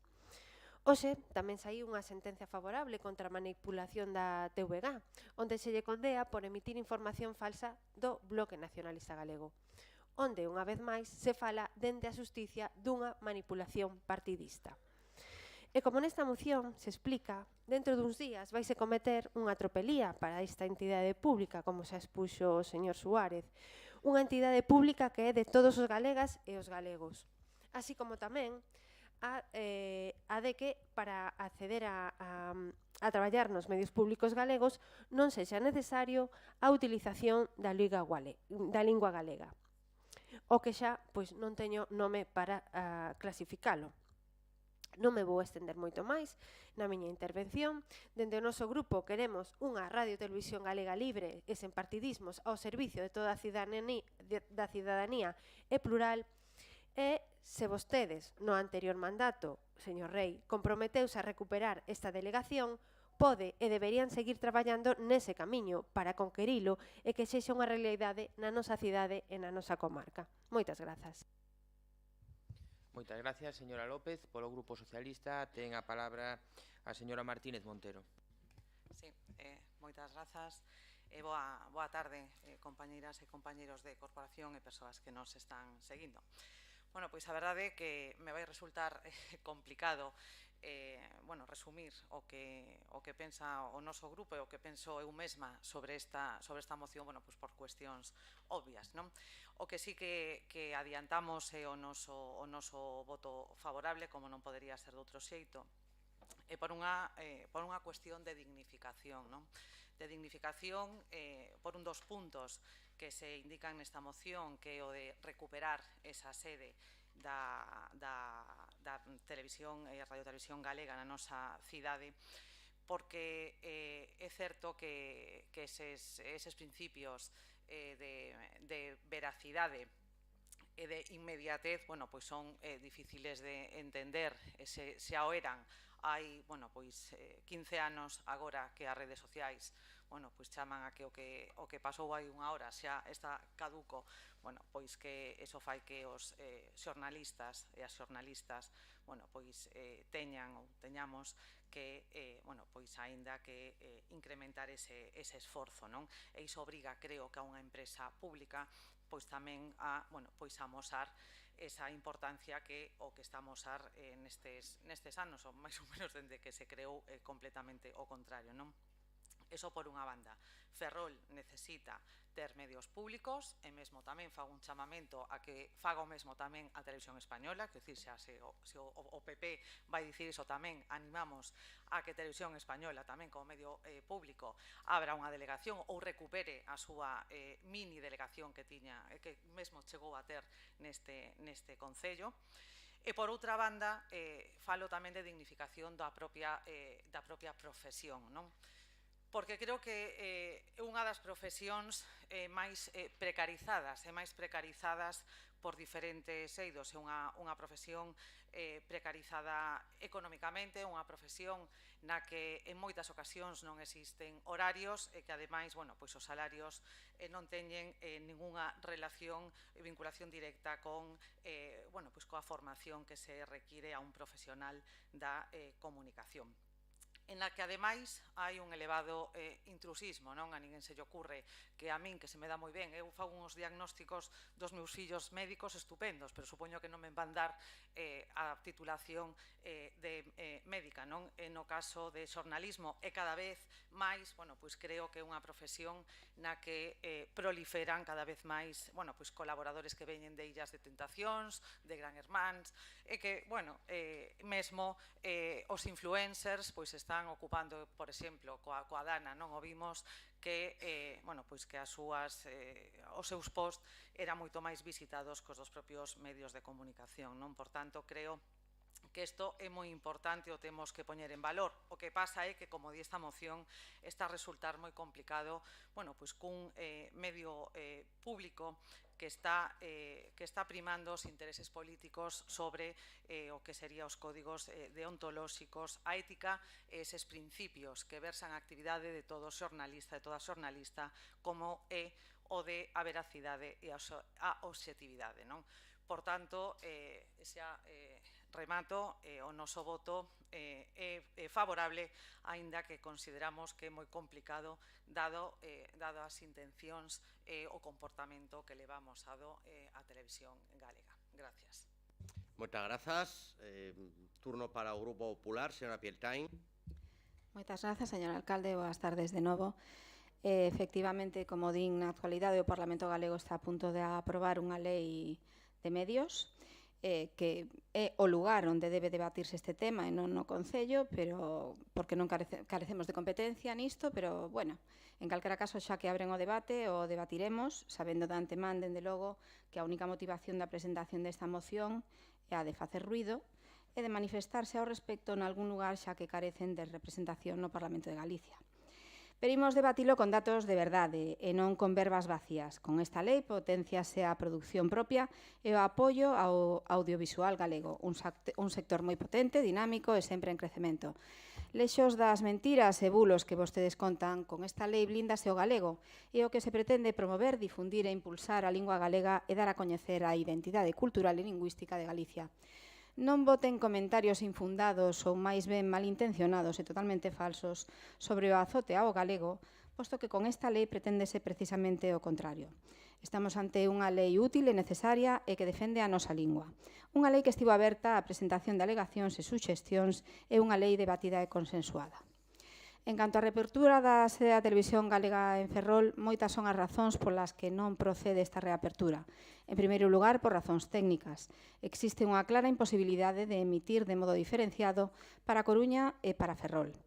A asignación de frecuencias, como consecuencia do Plan Técnico Nacional da Televisión Digital Terrestre, impide a realización de máis desconexións territoriais que unha para cada provincia máis a área de Santiago. Invítolles a que, antes de presentar unha moción, vexan se é viable que saia adiante por motivos que non sexan meramente políticos, como os que erróneamente escupen hoxe neste pleno. En segundo lugar, podemos velo dende a perspectiva dos custos. Non resulta sostible orzamentariamente a pervivencia dunha localización de medios humanos e técnicos para atención informativa exclusiva no Concello de Ferrol. Necesitaríanse como mínimo 8 informadores, ademais dos equipamentos, vehículos, liñas telefónicas, etc. O custo non baixaría duns 500.000 euros por año. Por razóns operativas, nunha actividade como audiovisual, a distancia é cada vez menos relevante. Cando xurdiron as delegacións da Televisión Galega, non había internet, non había fibra óptica, os avances han sido espectaculares ao respecto e gracias a estes avances existe unha gran capacidade para facer coberturas territoriais áxiles e fan innecesaria a necesidade dunha delegación en cada cidade. Hoxe, como vostedes saben perfectamente, pode facerse un directo con unha cámara e cunha mochila. Outra razón que resulta máis que obvia é a existencia dunha cobertura máis que suficiente. Por todo ello, imos votar en contra desta moción. Moitas grazas. Moitas grazas, señor Suárez. Bueno, vou intentar non cuspir moito. Que teño a señor Reina diante, a señora Damas. Bueno, episodio 127 do serial Marrones Pieltain. Defender o indefendible. Eu creo que, bromas á parte, o que vostede, ademais de ler ese argumentario da Xunta de Galicia, descoñece ese borrador da Lei de Medios, que sí que introduce a posibilidade de non emitir en galego no seu artigo 6, creo que é, pero que, ademais diso, na súa intervención está a denigrar a toda unha profesión inteira. O sea, se unha persoa con unha mochila e un micro pode facer a cobertura do medio público, pois apaga e vámonos. Aquí, Ferrol, na Televisión de Galicia, únicamente convido a ver os informativos, saen os informativos ou ben porque nos visita o glorioso e afamado señor Rueda, ou ben porque hai un jabalí, unha inundación ou algunha cuestión anecdótica. Ferrol non existe para a Televisión de Galicia. E non sei como é tan incompatible cando xa existiu a sede da Televisión de Galicia en Ferrol. Non é algo que pretendamos impoñer ex novo. Insisto, no ano 2010, cando pechou, o actual alcalde, literalmente, abro comiñas, comprométome a abrir vías políticas para recuperar esta delegación. Eso era compromiso do actual alcalde naquel ano. Agora parece que é unha voutade, que non temos ningún tipo de coñecemento e que pouco menos que nin merecemos estar aquí sentados para defender algo indefendible. Insisto, o xornalismo non só é a defensa desa profesión, que tamén o é, senón tamén o dereito da cidadanía a unha información veraz. Calquera que agora mínimamente non aprecie que a Televisión de Galicia o único que non ofrece é información veraz é que está moi afastado da realidade, porque todas as noticias abren con ataques ao goberno central, como dixen, é unha reproducción do que acontece aquí en este pleno, e convidolle a ver os informativos. Por outra banda, esa riqueza audiovisual galega, que nos non negamos, que dende logo é certa, estáse a dar nun modelo que está potenciado o Partido Popular de externalización e o outorgamento de programas a produtoras amigas. Eso é unha realidade tamén dos feitos que pode contrastar. A Televisión de Galicia é moito máis que luar co micrófono pegado na barbilla e o señor Land Rover dicindo chorradas no seu programa. A Televisión de Galicia deberá ser algo serio, como é a Televisión Española, como é a CNN, como grandes televisións públicas que ofrecen un servizo público máis alá do folclore de Juan Pardo, que tamén é moi loable a súa labor como cantante galego, pero que, insisto, o xornalismo é o dereito a recibir unha información veraz que de hoxe non se garante. E logo, na nosa cidade, como dixen, non pasa do anecdótico na cobertura que fai este medio do día a día de Ferrol. Moitas grazas, señor Suárez. Señora López. Sí, moitas grazas. Como se pode impulsar a lingua galega se hai programas que están en español? E se vostedes fan esta lei de medios é porque saben que hai unha LP apoiada polo Comité Intercentros e 40 organizacións de todo tipo para rematar con ese secuestro da CRTVG. Isto que vostedes presentan para o día 11, un ataque a este ILP. E despois de 40 anos que a Radio Televisión Galega permita utilizar, como xa dixen, usar o castelán nos exames de acceso, pois iso non é promover o galego, Moitísimas grazas. Moitas grazas, señora López. Señora Martínez. Sí, gracias. Eu non sei se lle entendín ben, porque iba bastante rápido, pero creo que é unha das razóns por as que dixo que non era viable, non, que se abrira unha delegación aquí. Falaba de desconexión e de frecuencias. Bueno, aquí creo que na moción non fala de desconexións, fala dunha delegación que estivo funcionando durante anos. E o tema das frecuencias, bueno, é un tema que non é inamovible en todo caso. Pero bueno, e o segundo dato que deu, creo que era cando falaba de persoas con mochilas, e máis falaba de 500.000 euros que costaría esa delegación. Bueno, eu o que lle digo e o que me dá pena é que se cuantifique que a profesionalidade, xa digo, dun colectivo que ten a obriga no seu traballo de informar e que se convirte nese dereito do que falaba o voceiro de Ferrol en Común a ter unha información veraz, obxectiva e inmediata. Bueno, pois que valoren 500.000 euros cando eu o que lle pregunto é que cale o orzamento, xa que ten os datos, supoño que dados pola Xunta, cale o orzamento total que de Radio Televisión Galega e canto inviste, pois eso, en programas que non teño nada en contra, pois eso, como Land Rover ou como Luar ou como outro tipo de publicidades. Nada máis, moitas gracias. Moitas grazas. Señora Pieltain, brevemente. Sí, moi brevemente, moitas grazas, señor alcalde. Señor Suárez, parece que últimamente non me entende. Os xornalistas, dende logo, merecen todo o meu respeto e toda a admiración e non poido permitir que vostede lle dé a volta ao sentido das miñas verbas. Creo que entendeume perfectamente, sei que lle gusta moito facer chascarrillos, pero non ten gracia. E si, vexo a galega, a vexo. Señora Martínez, con respecto a que dixo agora, non estamos cuantificando un oficio, para nada. Simplemente era un dato máis dos moitos que lles din na miña intervención. É unha pena que simplemente se quedara con isto. Moitas grazas. Moitas grazas. Turno de peche, señor Suárez. Pois moitas gracias. As posicións están moi claras. Votamos. Votos a favor. En contra. 12 votos a favor, 12 en contra, de votarse outra vez. Votos a favor. En contra. A moción queda rexeitada por 12 votos en contra e o voto de calidade do señor alcalde. Seguinte punto. Punto número 15, moción do Grupo Municipal de Ferrol en Común en apoio á profesión veterinaria. Para a defensa da moción, ten a palabra a señora Purriños Carballeira. Moitas grazas de novo, señor alcalde. Pois bueno, a última moción de hoxe mostra todo o noso apoio cara ao persoal veterinario que ve como o seu criterio profesional queda relegado e priorízase a burocracia antes que a saúde dos animais. A norma normativa de medicamentos veterinarios aposta pola redución do consumo de antibióticos en diferentes especies, pero sen permitir determinar, según o veterinario ou veterinaria que está a facer a súa exploración médica, o máis aconsellable, senón que se teñen que adaptar ao que os prospectos de cada medicamento indican directamente ou a tempos de agarda de laboratorio.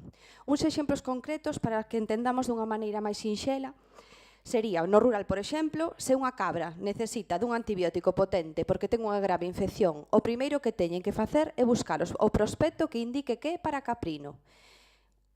Sí, para caprino. o que nos din os veterinarios do rural, ademais, é que xustamente hai moi poucos. Por outra banda, non poden utilizar outro, que si sería máis aconsellable para o animal, facendo padecer máis tempo e que, con sorte, pois sobreviva. Outro exemplo moi claro, que ademais acaba de suceder agora mesmo aquí en Galiza, é que houve un falecemento dun can que por non recibir a tempo o tratamento antibiótico adecuado, isto sucedeu porque a normativa impide administrar un antibiótico máis potente sen un cultivo previo que justificar o seu uso. Cando chegaron os resultados do laboratorio, o estado do can era crítico e non se puido salvar. E así poderíamos poñer moitos exemplos máis. Os profesionais veterinarios non entenden por que os deixan sen ferramentas para poder traballar e os coartan nas súas decisións médicas, sobre todo porque non se lles dá importancia á curación do animal e sí aos prospectos e ao que o fabricante diga como se ten que tratar e a dose. E pregúntanse, por que non se respeta o seu criterio? Se o Real Decreto di que esta norma está orientada a garantir un uso prudente e responsable dos medicamentos, considérase entón que non o están a facer? Concordan e comparten a importancia da regulación e da boa administración dos antibióticos e así o están a exercer, sempre seguindo o seu código deontolóxico, pero é innegable que é moito máis fiable a súa valoración médica no momento, co animal diante e coas múltiples casuísticas que pode ter cada situación, que un prospecto que indique exactamente as pautas medicamentais que deben seguir. Por se fora pouco, a isto teñen que engadir o aumento da carga burocrática que vai conlevar dita normativa e unhas sancións desproporcionadas que van dende os 60.000 euros ata o 1.000.000 de euros, cando non se cumpra o tan riguroso rexistro con prazos moi determinados para informar de todo o tratamento na aplicación correspondente coas súas necesarias xustificacións. Estamos a unha lei que imposibilita o traballo profesional e perxudica os animais, pero tamén a saúde pública en xeral. Por todo isto, solicitamos o voto favorable desta moción e pedimos encarecidamente o apoio a este colectivo. Grazas. Moitas grazas, señora Purriños. Señor Montero. Grazas, señor alcalde. A lei do medicamento ten a súa orixe nun reglamento da Unión Europea 2019/6 do Parlamento Europeo e do Consello do 11 de decembre de 2018 sobre medicamento veterinario. Sabemos que os reglamentos europeos son de obrigada aplicación en todos os Estados membros da Unión Europea, non é necesario realizar unha transposición a nivel estatal, é dicir, pódense aplicar tal e como se os aprobou o Parlamento Europeo. Sen embargo, no Estado español o Goberno acordou desenrolar a lei para regular aspectos específicos dentro da marxe que permite o regulamento mediante o Real Decreto 666/202. Vaya por diante que dende o BNG estamos sensibilizados co uso de antibióticos e hai evidencia científica do que o seu uso descontrolado é un problema.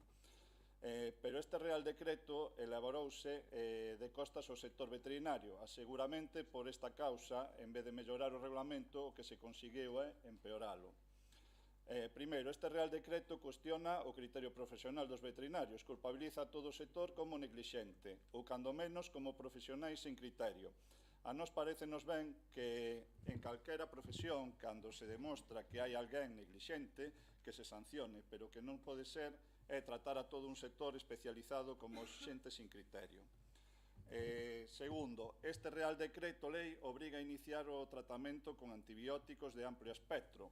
En caso de necesitar un máis potente, é necesario realizar un cultivo bacteriano para xustificar o seu uso.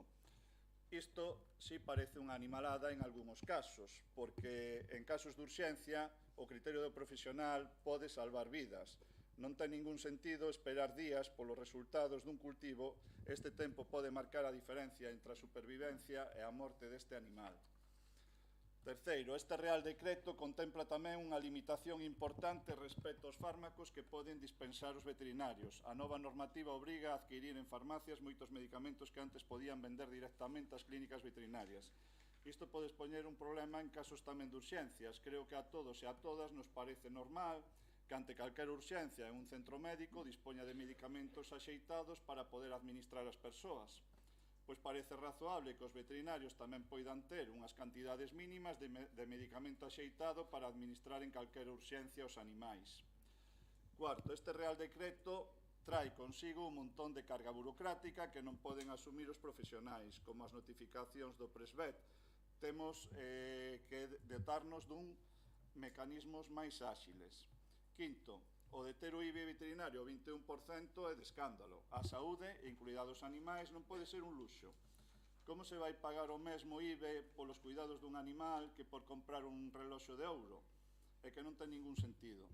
O BNG presentou emendas neste sentido nos orzamentos do Estado e na última lei de impostos que o goberno chamado máis progresista do Estado vetou sen ningún tipo de debate. E nada máis e moitas grazas. Moitas grazas. Señor Costolla. Hola, moi boa tarde. Bueno, estamos ante unha problemática ou parte dela, porque hai temas que xa veñen dai tempo. A raíz do ese Real Decreto 666/2023 do 18 de xullo de hai máis de ano e medio. Temos unha problemática precisamente agora, porque agora cando entrou en vigor o procedimento para a utilización de certos medicamentos tras unha moratoria de ano e medio na súa aplicación. Non debemos olvidar que este Real Decreto está derivado do obrigado cumplimento de normativa europea a cal cada país, ou cando menos a maioría deles, a adaptou ás súas necesidades. Entón temos que preguntarnos, era precisa esta regulación? Pois parece evidente que sí. Deuse unha moratoria? Efectivamente sí. Funciona adecuadamente? Non. O sea, iso penso que é evidente, os veterinarios teñen máis cousas que facer que plantexar todas as protestas que están plantexando, porque este sistema pois non está funcionando cando menos como era de esperar. E o máis importante, sin lugar a dúbida, é a saúde dos animais. Esta non pode estar limitada por procesos administrativos. Por iso, no punto 2 desta moción vamos a propoñerlle aos propoñentes un pequeno cambio, é dicir, ese punto 2 quedaría: o Concello de Ferrol insta ao Ministerio de Agricultura, Pesca e Alimentación a adaptación do novo sistema de uso de antibióticos de animais para facelo o máis áxil posible. En canto ao punto 1 da moción, é moi amplo, con demandas actuais e outras que veñen xa dende hai bastante tempo. Fala de cambiar sistemas de notificación, de réxime sancionador, de cambio de decretos legislativos do 2015, de modificación do IBE. Dende o noso ámbito local é complicado ter un posicionamento totalmente inamovible nestes asuntos. Pero o que sí temos claro é que o goberno progresista que temos en España é o que máis se leva preocupado polo benestar animal no noso país. De feito, é o que ten aprobada a primeira lei de benestar animal o Partido Socialista xunto con Unidas Podemos. Estamos seguros de que se é preciso cambiar a normativa para protexer en maior medida a saúde dos animais, se fará. É por iso que, en canto ao punto 1, tamén solicitamos unha pequena mínima enmenda. Di: a Corporación Municipal súmase ás demandas do sector veterinario e insta ao Goberno Central, quedaría, en lugar de a cumprir, quedaría insta ao Goberno Central a consensuar e cumprir as demandas recollidas. Porque penso que aquí o que teñen é que ter unha, bueno, pois sentarse seguro que entre que temos un goberno comprometido, como non houbo ningún, co benestar animal, e temos unha excelentes profesionais veterinarios, ambas partes, non me cabe ningunha duda, que están desexando que este Real Decreto, que esta plataforma e toda esta normativa sexa realmente efectiva para curar aínda mellor aos animais. Penso tamén como conclusión final, deixando un pouco a reflexión, que realmente neste país o que se debería de plantexar xa pois de maneira sosegada pero seria é a posibilidade de ter un servizo público veterinario, que penso que sería a solución para todas estas problemáticas que se están a dar. Moitas gracias. Moitas grazas. Polo Goberno ten a palabra a señora García Fraga. Gracias, señor alcalde. Moi boa tarde, compañeiros e compañeiras e todo o público asistente a este pleno. Ben, pois, certo é que as limitacións impostas desde o Goberno central dificultan moitísimo o desempeño da profesión veterinaria e tamén pois, as garantías sanitarias mínimas dos nosos animais de compañía. A verdade é que é preocupante a nova lei do Goberno de España, que podemos denominar, por decir algo suave, como surrealista.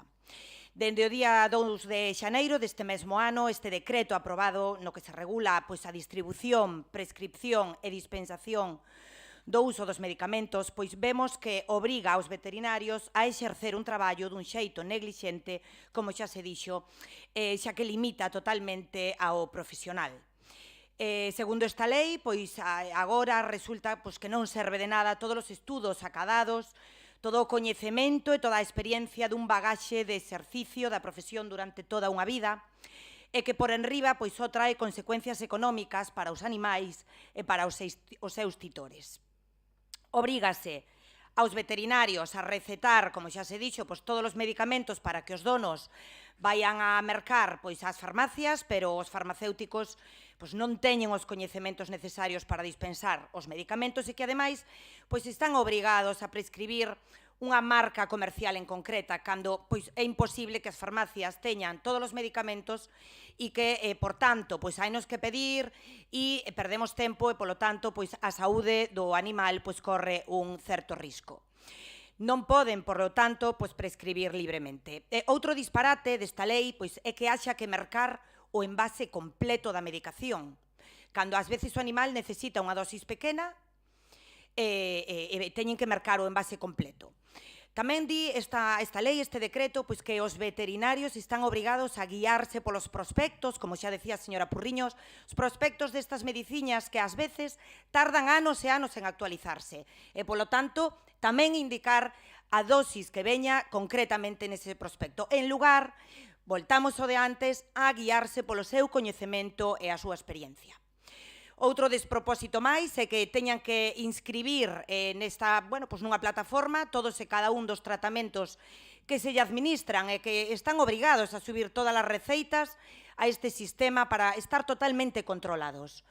E se non o fan, ollo, porque se enfrentan a sancións que realmente son inasumibles. Dende logo, esta lei non ten pés nin cabeza. Está feita para acarrear un gasto para o cliente e, por suposto, pois a perda da saúde das mascotas. Esta lei é, de verdade, totalmente incoherente e non podemos máis que posicionarnos a favor do colectivo veterinario. Todo o noso apoio fronte ás limitacións impostas pola lei que restrinxe a súa capacidade para exercer libremente a súa profesión. Por iso, imos votar a favor desta moción. Nada máis e moitas gracias. Moitas grazas, señora García Fraga. Señora Purriños. Moitas grazas. Simplemente é que, a ver, todo o que traemos nesta moción é o que solicita directamente este colectivo. Eso creo que ten que quedar claro, igual que o IBI e igual que todas as necesidades. Non houve un diálogo previo. E máis, unha dentro destes veterinarios, que está a parte do rural, leva 2 anos implementando esta lei, quero dicir, traballando desta maneira, e tampouco se tivo en conta a súa experiencia. Por outra banda, regulación, sí, é o compromiso coa regulación e control do uso de antibióticos, a necesidade de garantir un uso responsable destes antibióticos. E recalcan, como vimos facendo. Quero dicir, é exactamente o que queren que quede claro e o que queren que se traslade e por eso a súa loita. Que non se xudgue o seu criterio e, sobre todo, ese diálogo, tendo en conta tamén a capacidade adquisitiva das familias, que iso tampouco se está falando, é dicir, mandar un cultivo igual son 90 euros a maiores dese tratamento, o tratamento primeiro, o cultivo despois e o seguinte tratamento. Eso tamén vai repercutir. E moitas veces, o que comentaba a señora Maica, se resulta que ese envase se ese envase non necesita todo ese tratamento, que vai pasar con ese excedente? Eso tampouco se ten en conta. Incluso pódese determinar dende a propia persoa dar ese excedente, sen que o animal sexa beneficiado nese sentido, ou queda ese excedente morto, por decirlo de alguna maneira, e sen utilización. Quero dicir, hai moitas cousas, os estudos avanzan, os prospectos aínda non, eso tamén queren que quede claro os veterinarios, e moitos tamén están sen actualizar, como ben se dixo. Entón, creo que é un tema con moita controversia, pero que tamén é un tema de benestar animal, é un tema tamén de saúde pública, porque hai moitísimos animais dentro da nosa comunidade. Simplemente creo que quede claro o posicionamento destes veterinarios, que en ningún caso é ir en contra do uso dese antibiótico, senón da súa regulación, e que necesitan ese apoio para que os nosos animais teñan unha vida digna con todas as condicións. Grazas. Moitas grazas, señor Montero. A ver, en este caso non son problemas da aplicación do Regulamento da Unión Europea, que en moitos outros casos si sería, senón da adaptación do Real Decreto Español, non? O compromiso co benestar animal é parcial, non? Nunca pode ser un compromiso dun goberno co benestar animal cando se permiten touradas e a crueldade que se aplica nas corridas de touros, non?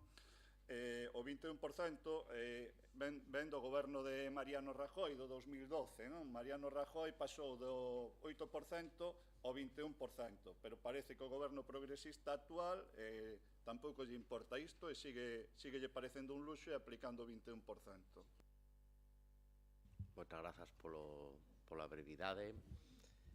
Señor Costolla, tamén coa mesma brevidade. Sí, non, de feito, xa está un 12, xa me queda.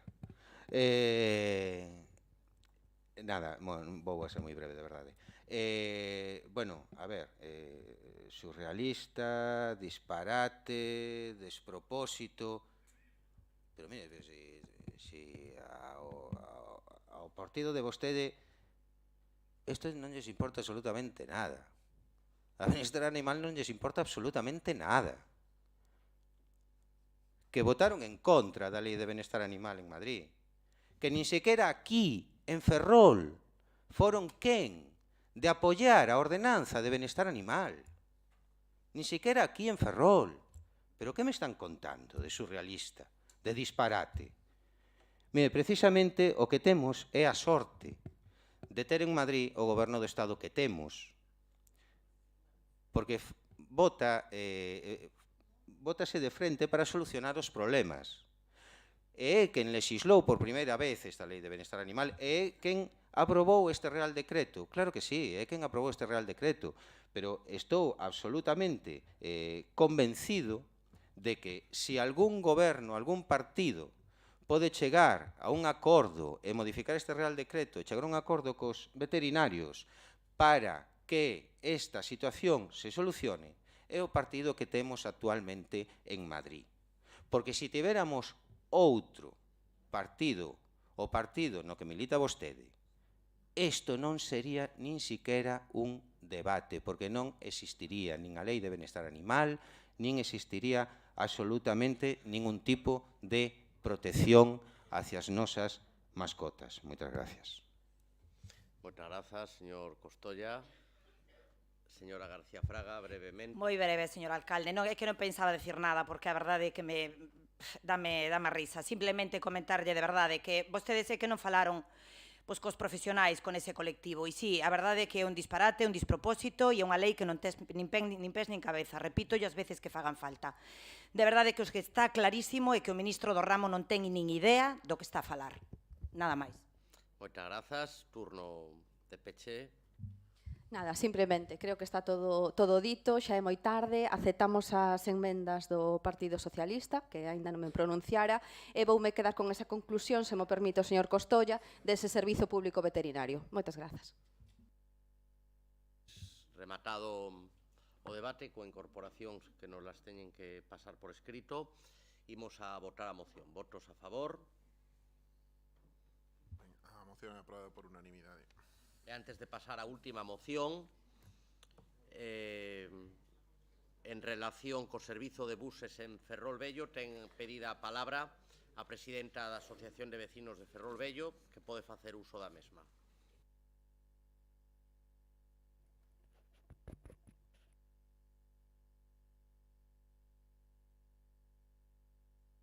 Moi boas tardes a todos.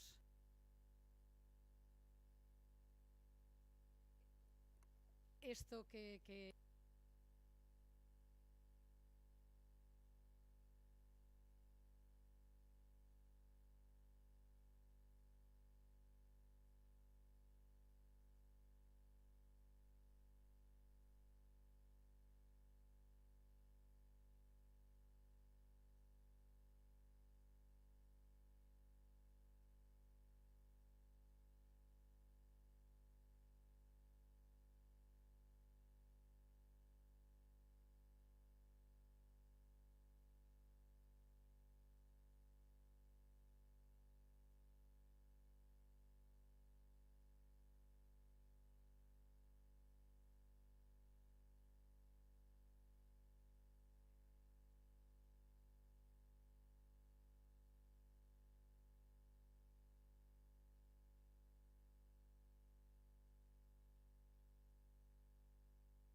Moitas grazas. Para a defensa da moción, ten a palabra o portavoz do grupo propoñente, señor Rivas. Grazas, señor Rei. Bueno, eu en primeiro lugar agradecer a María José a súa presenza hoxe aquí, unha vez máis, o seu compromiso co barrio e a súa disponibilidade a participar en calquer tipo de iniciativa que vaya en beneficio dos veciños e veciñas de non só do barrio de Ferrolvello, sino do conxunto da cidade. En segundo lugar, eu creo que non estaría mal que fixéramos unha pequena ou sucinta cronoloxía do que ten acontecido durante os últimos meses, incluso anos, ao respecto da situación do transporte, en concreto no barrio de Ferrolvello, e cales son produto desa cronoloxía, cales son as prioridades do goberno do Partido Popular diante de situacións como as que acaba de narrar agora María José. Facía mención a presidenta da Asociación de Veciños as fases de execución do proceso de urbanización do Peirao de Curuxeiras, nas cales se obviou de maneira recurrente a presenza desas paradas de transporte pública e evidencia a prioridade que se lle dá aos aparcadoiros para o vehículo particular en detrimento de a potenciación e a priorización do transporte público, algo que despois dos debates que temos tido en este pleno municipal parece que non é ningunha novidade e amosa, unha vez máis, a intención do goberno do Partido Popular de poñer por diante o vehículo particular que por riba do transporte público. Desenvolvese esa urbanización do Peirao de Curuxeiras e esquecen a parada de autobuses que existía ou que era preexistente. Recepcionan a obra e continúan a esquecer esa parada. Preguntamos na Comisión de Urbanismo ao respecto e, bueno, as excusas ao respecto de por que esa parada non se implementa no lugar onde estaba son variadas, desde que non é da súa competencia, que isto ten que ver con unha decisión que ten que adoptar a autoridade portuaria, até a posibilidade de trasladar esa parada á Praza Bella. Textualmente, a portavoz do goberno transcribe na acta desa comisión literalmente que a autoridade portuaria dixera que se ia poñer no mesmo sitio e posteriormente quedou, supoño, o tema dos pronomes é complicado, quedou urbanismo coa autoridade portuaria en poñer unha parada maior en frente da Praza Bella. Isto foi hai escasamente unha semana.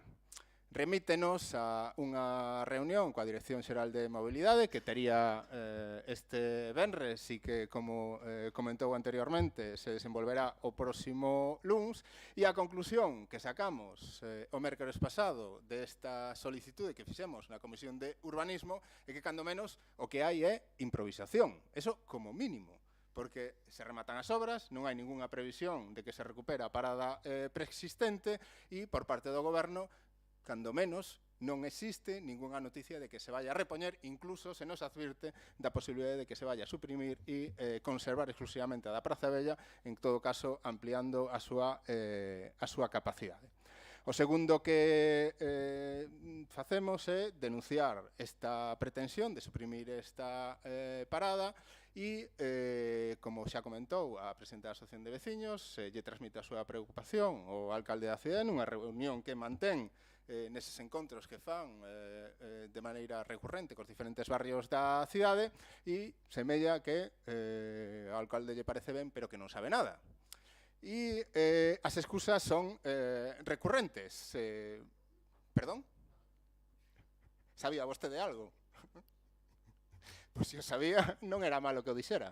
As excusas que vostedes puñeron no seu momento é que non se podían poñer dúas paradas tan próximas, que o sitio tiña certas dificultades e, producto desta situación, decidimos presentar esta moción, cando menos para que existise un compromiso público de toda a corporación para a restitución dese compromiso, que é un compromiso adquirido coa empresa concesionaria que xestiona ese servizo de transporte e que, por tanto, non supón ningunha prebenda ni ningún privilexio a maiores do que existe no momento actual. Por sorte, e alegrámonos moito que por parte do goberno, desde o momento que teñen coñecemento de que imos presentar esta moción, se poñan en comunicación coa Asociación de Veciños e lles trasladen a súa vontade por levar adiante esta restitución da parada en ese barrio e no lugar en que existía previamente. Alegrámonos de que desaparecesen os problemas de competencias derivados da dependencia da autoridade portuaria dese espazo, da imposibilidade que se pode dispoñer por unha dualidade de paradas próximas como a da Praza Bella e a de Cruxeiras, e alegrámonos de que, cando menos, asuman a necesidade de que a súa ubicación sexa no lugar que existía no momento preexistente. Por tanto, alegrámonos da súa rectificación e máis nos alegraremos si son capaces de asumir ese compromiso e votar a favor desta proposta, que non é só do Bloque Nacionalista Galego, sino que é dos veciños e veciñas do barrio de Ferrolvello. Moitas grazas. Moitas grazas, señor Rivas. Señor Suárez. Sí, moi rapidamente. Bueno, en primeiro lugar, agradecer a intervención de María José en representación do barrio. Creo que Ferrolvello é un barrio que, malia os esforzos públicos feitos nos últimos anos, como co Plan Urban a construcción do centro cívico, ou co Plan Edusia a urbanización da Rúa San Francisco, Espartero, Carmen Curuxeiras, segue a ter déficits moi importantes que dificultan que as persoas do barrio, nomeadamente, como xa dixo a súa presidenta, xente maior, teña as posibilidades de desenvolver unha vida digna. Creo que iso ten moita relación co déficit de servizos públicos que existen no barrio, non só en materia de transporte, que tamén hai moitas demandas de, por exemplo, algo tan simple que foi reclamado a todos os mandatos como un caixeiro automático bancario, pois ningún goberno foi quen de satisfacer, ou as ameazas de peche do seu consultorio, que se non é por a mobilización do barrio estaría agora pechado, que decir do instituto que ven reclamando un pabellón tamén de tempos inmemoriais, que está en orzamento da Xunta, estáse a falar de negociacións con unha entidade privada para a súa construción, pero non se avanza nese sentido. Por lo tanto, nos apoiamos, dende logo, esta moción e calquera iniciativa que trate de rehabilitar un barrio que, dende logo, a entrada da cidade é o que primeiro que se vai ver cando se entra pola autoestrada dende o Porto e que merece que a súa xente que vive aí dende sempre pois teña o acceso aos mesmos servizos públicos que o resto da cidade. Nada máis, gracias. Moitas grazas. Señor Reina.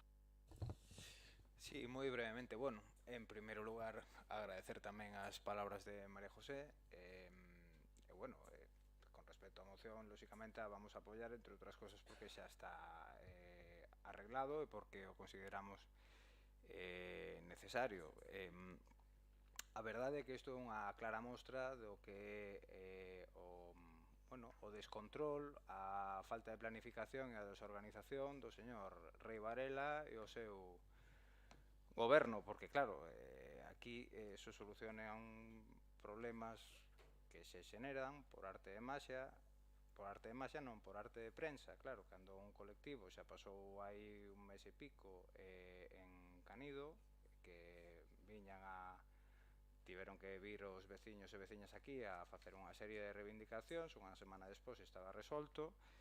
Este tema non é un tema da semana pasada, levamos preguntando en comisións e se non o sabe vostede, como decía, pois aínda é máis preocupante, levamos preguntando en reiteradas comisións, como comentaba o señor Rivas, as respostas na comisión foron pois variopintas, canto menos, unhas veces era cousa de urbanismo, outras veces a parada sí que iba, logo a parada iba a outro lado, logo a parada iba en frente á Praza Bella, e agora se vai a manter a parada da Praza Bella e se fai a outra parada. Eu creo que é necesario traballar con un poquinho máis de planificación, porque senón o que pasa é que, como iba a pasar en Ferrolvello, desaparecen servicios, desaparecen paradas, outras veces se nos ocurre a señal idea de crear na Rúa da Igrexa un carga e descarga onde non caben os camións, ou aparecen paradas de bus como no aparcamento disuasorio de San Xoán, que non ten servicio de autobús. Entón, creo que teñen que empezar a traballar con un poquinho máis de rigor, con un poquinho máis de planificación e de comunicación entre vostedes. Pero, bueno, como decía, isto é unha boa nova. Esperemos que decidan escoitar antes de que teñan que sair nos medios de comunicación a reivindicar as cousas. Nada máis e moitas gracias. Moitas grazas, señor Reina. Señora Pieltime. Moitas grazas, señor alcalde. De verdade, eu iba a empezar esta intervención dicindo que recoñecía que cando luns vimos esta moción resultounos sorprendente, porque xa habíamos falado coa Asociación de Veciños o venres anterior, pero que despois de escoitar as verbas da oposición realmente, permítanme a palabra, flipo. É dicir, que non o podo dicir de outra maneira.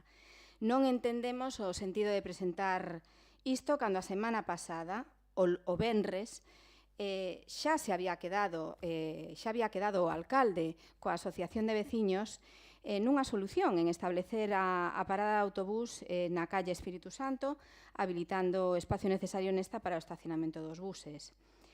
Non sei se é que non habían falado, o Bloque Nacionalista non falou coa Asociación de Veciños ou non sei cal foi o erro nesto. En calquera caso, nosoutros xa chegamos a un compromiso coa Asociación de Veciños o venres, bastante antes de que vostedes presentaran a moción, o que están falando aquí é totalmente falso. De feito, xa temos o informe favorable da Policía Local e queda pendente a execución do pintado da parada que farase nos próximos días. Esta parada está ubicada apenas uns 80 metros da ubicación anterior e, como xa digo, conta co visto bo dos veciños. A pesar da surrealista e innecesaria presentación desta moción, posto que xa se había chegado, repito, a un acordo coa Asociación de Veciños o venres e a moción presentase o luns, imos votar a favor, aínda que sexa raro votar a favor algo que xa está a facerse. En calquera caso, quero agradecer a María José a súa presencia e a súa intervención porque ratifica que efectivamente chegouse a un compromiso o venres pasado. Moitas grazas. Moitas grazas, señora Pieltain. Señor Rivas. Grazas, señor Rei. Señora Pieltain, non flipe tanto e resolvalle algún problemilla aos veciños e veciñas, neste caso do barrio Ferrolvello, que mellor lle irá. Mire, como as palabras as leva o vento e é mellor remitirse aos documentos que están por escrito, porque polo menos así temos algo ao que facer referencia. Eu voulle ler de maneira literal a acta da Comisión de Urbanismo de 19 de febreiro de 2025 que aprobou, que votou vostede a favor, este mesmo mércores. E diante da pregunta que aparece na páxina 6, o punto 10, e que pon Iván Rivas, e son eu, que fai unha pregunta, o punto 3, que di Ferrolvello, urbanización na parte da autoridade portuaria, suprimiuse unha parada de bus, e pon María de Carmen, non pon Pieltain, pero é vostede, pon autoridade portuaria dixera que se ia poñer no mesmo sitio, e posteriormente quedou urbanismo co autoridade portuaria en poñer unha parada maior en frente da Praza Bella. É evidente que esa parada tiña, que vostedes tiñan a pretensión de eliminar a parada que existe no momento actual. Por outra parte, desde o Bloque Nacionalista Galego falamos coa Asociación de Veciños recorrentemente, antes do venres e despois do venres. E esta moción se presenta produto da información que vostede transmite en esas comisións e que nos alertan xa non só porque se suprima a Marquesina, sino porque nos abra a dúbida se a pretensión é a supresión da parada, como xa intentaron facer en ocasións anteriores en virtude de demandas da concesionaria. Non sei se neste caso era a propia concesionaria que estaba demandando a supresión de esa parada, e esta moción se presenta porque por parte da veciñanza se ten certas resistencias respecto dos compromisos que se poidan adquirir ou non, e é bo, cando menos, telos por escrito. E como é bo telos por escrito, e como estamos todos tan contentos e tan contentas, eu tamén estou moi contento e alégrome de que podamos chegar ao acordo de aprobar por unanimidade a proposta de restitución desta parada no peirao de Curuxeiras e que por parte do barrio de Ferrolvello se conte con este servizo de transporte público non só para Ferrolvello, sino para o conxunto da cidade. Moitísimas grazas. Pechamos, non? Moi ben, pois, señor Mato. Moitas grazas, señor alcalde. Lamento ter que intervir porque non tiña pensado intervir, pero o certo é que xa nos estamos acostumbrando moito neste pleno a expresións como flipo. Pois non flipe, señora Pieltain. Mire, sabe que pasa con todo isto? Que o que non pode facer un goberno é chapuzadas. Porque non é cuestión de onte. Calquera proxecto serio contempla servicios básicos que tiñan que estar contemplados dende o principio da obra. Sabe que pasou? E o amosaron vostedes na propia inauguración dese espazo. que vostedes fan dos recursos públicos campaña política, porque non é de recibo que viñera o presidente da Xunta de Galicia a inaugurar un proxecto que está financiado con fondos do Estado, do plan de recuperación que vostedes votaron en contra, e que non tiveran nin siquera o Concello de Ferrol, porque o vivino en primeira persoa, nin a máis mínima interlocución para poder facelo. Porque senón, a ben certo que este Concello tería presente os veciños de Ferrolvello, por moito que se diga.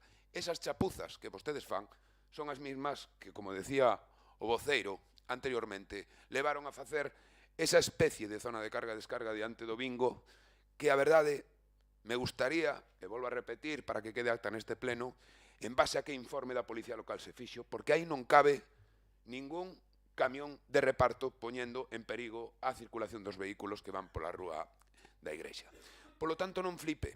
Esa é a súa forma de traballar.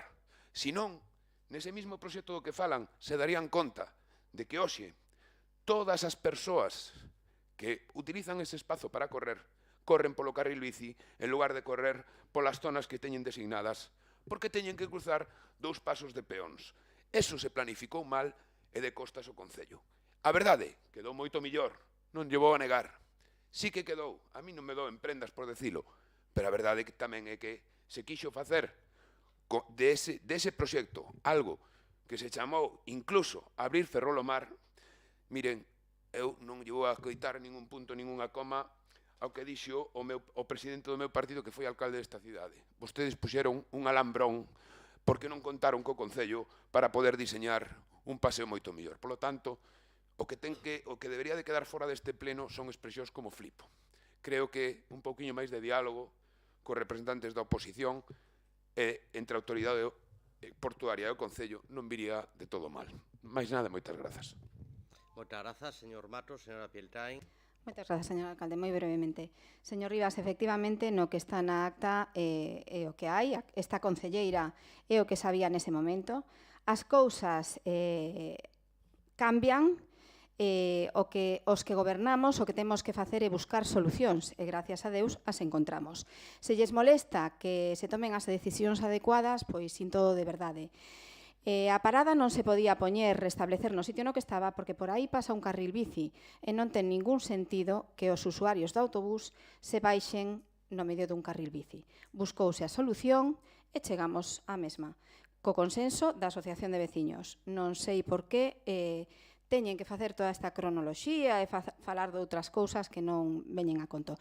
E, señor Mato, por favor, rogolle que non me chame a atención por dicir a palabra flipo, non creo que ya haya doído tanto, se é así, pídolle desculpas, pero rogolle que non o afaga cando non fai tanto. Vostede decía algo moito máis despectivo, como é, señora Sanjurjo, sujéteme el cubata. Moitas grazas. Moi ben, pois creo que está suficientemente... Vai pechar, señor Rivas, ten o seu dereito. Moi ben.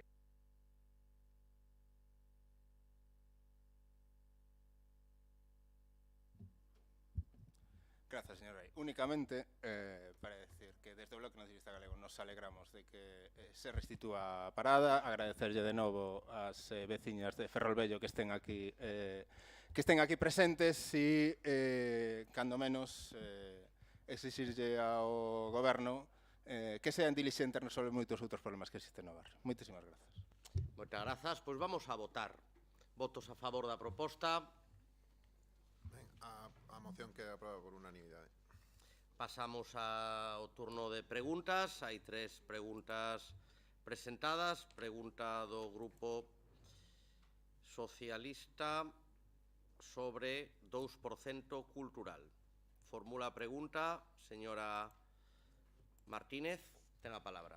Sí, gracias. Bueno, pois isto ben porque o pasado 17 de xaneiro o Partido Popular de Ferrol nas súas redes sociais publicaba o seguinte: o Concello arranxará co 2% cultural o volume traseiro do Teatro Jofre. Bueno, pois a vista diso, posteriormente en comisión informativa, este grupo preguntou ao Goberno Municipal por esta cuestión, xa que non tiñamos constancia desa resolución que, por outra banda, fora publicado polo propio Ministerio, polos medios de comunicación, o 26 de decembro de 2024. Esta pregunta non foi respostada en comisión, polo que este Grupo Municipal Socialista trae agora a este pleno para preguntarlle ao alcalde o seguinte: saber se o Concello recibiu ese 2% cultural, e no seu caso, bueno, pois saber esa resolución afirmativa ou en caso negativo tamén vela e saber, bueno, pois que é a resolución final. Moitas gracias. Moitas grazas. Para darlle contestación, ten a palabra a concelleira de Urbanismo. Moitas grazas. Bueno, o primeiro é que en ningunha rede social do Concello se publicou que el tema de la subvención y el Ayuntamiento no hizo ninguna declaración al respecto de este tema. Y lo segundo es que actualmente el Ministerio todavía no sacó la resolución y se encuentra en fase de revisión. Muchas gracias. Moitas grazas. Seguinte pregunta sobre IBI. Quen formula? Ten a palabra señor Fernández Beceiro. Gracias, señor alcalde. En outubro de 2024, o Goberno Municipal de Ferrol aprobou unha subida do tipo impositivo de imposto de bens inmobles do 0,63 ao 0,69, o que supuxo un incremento medio de uns 24 euros anuais no recibo dos veciños.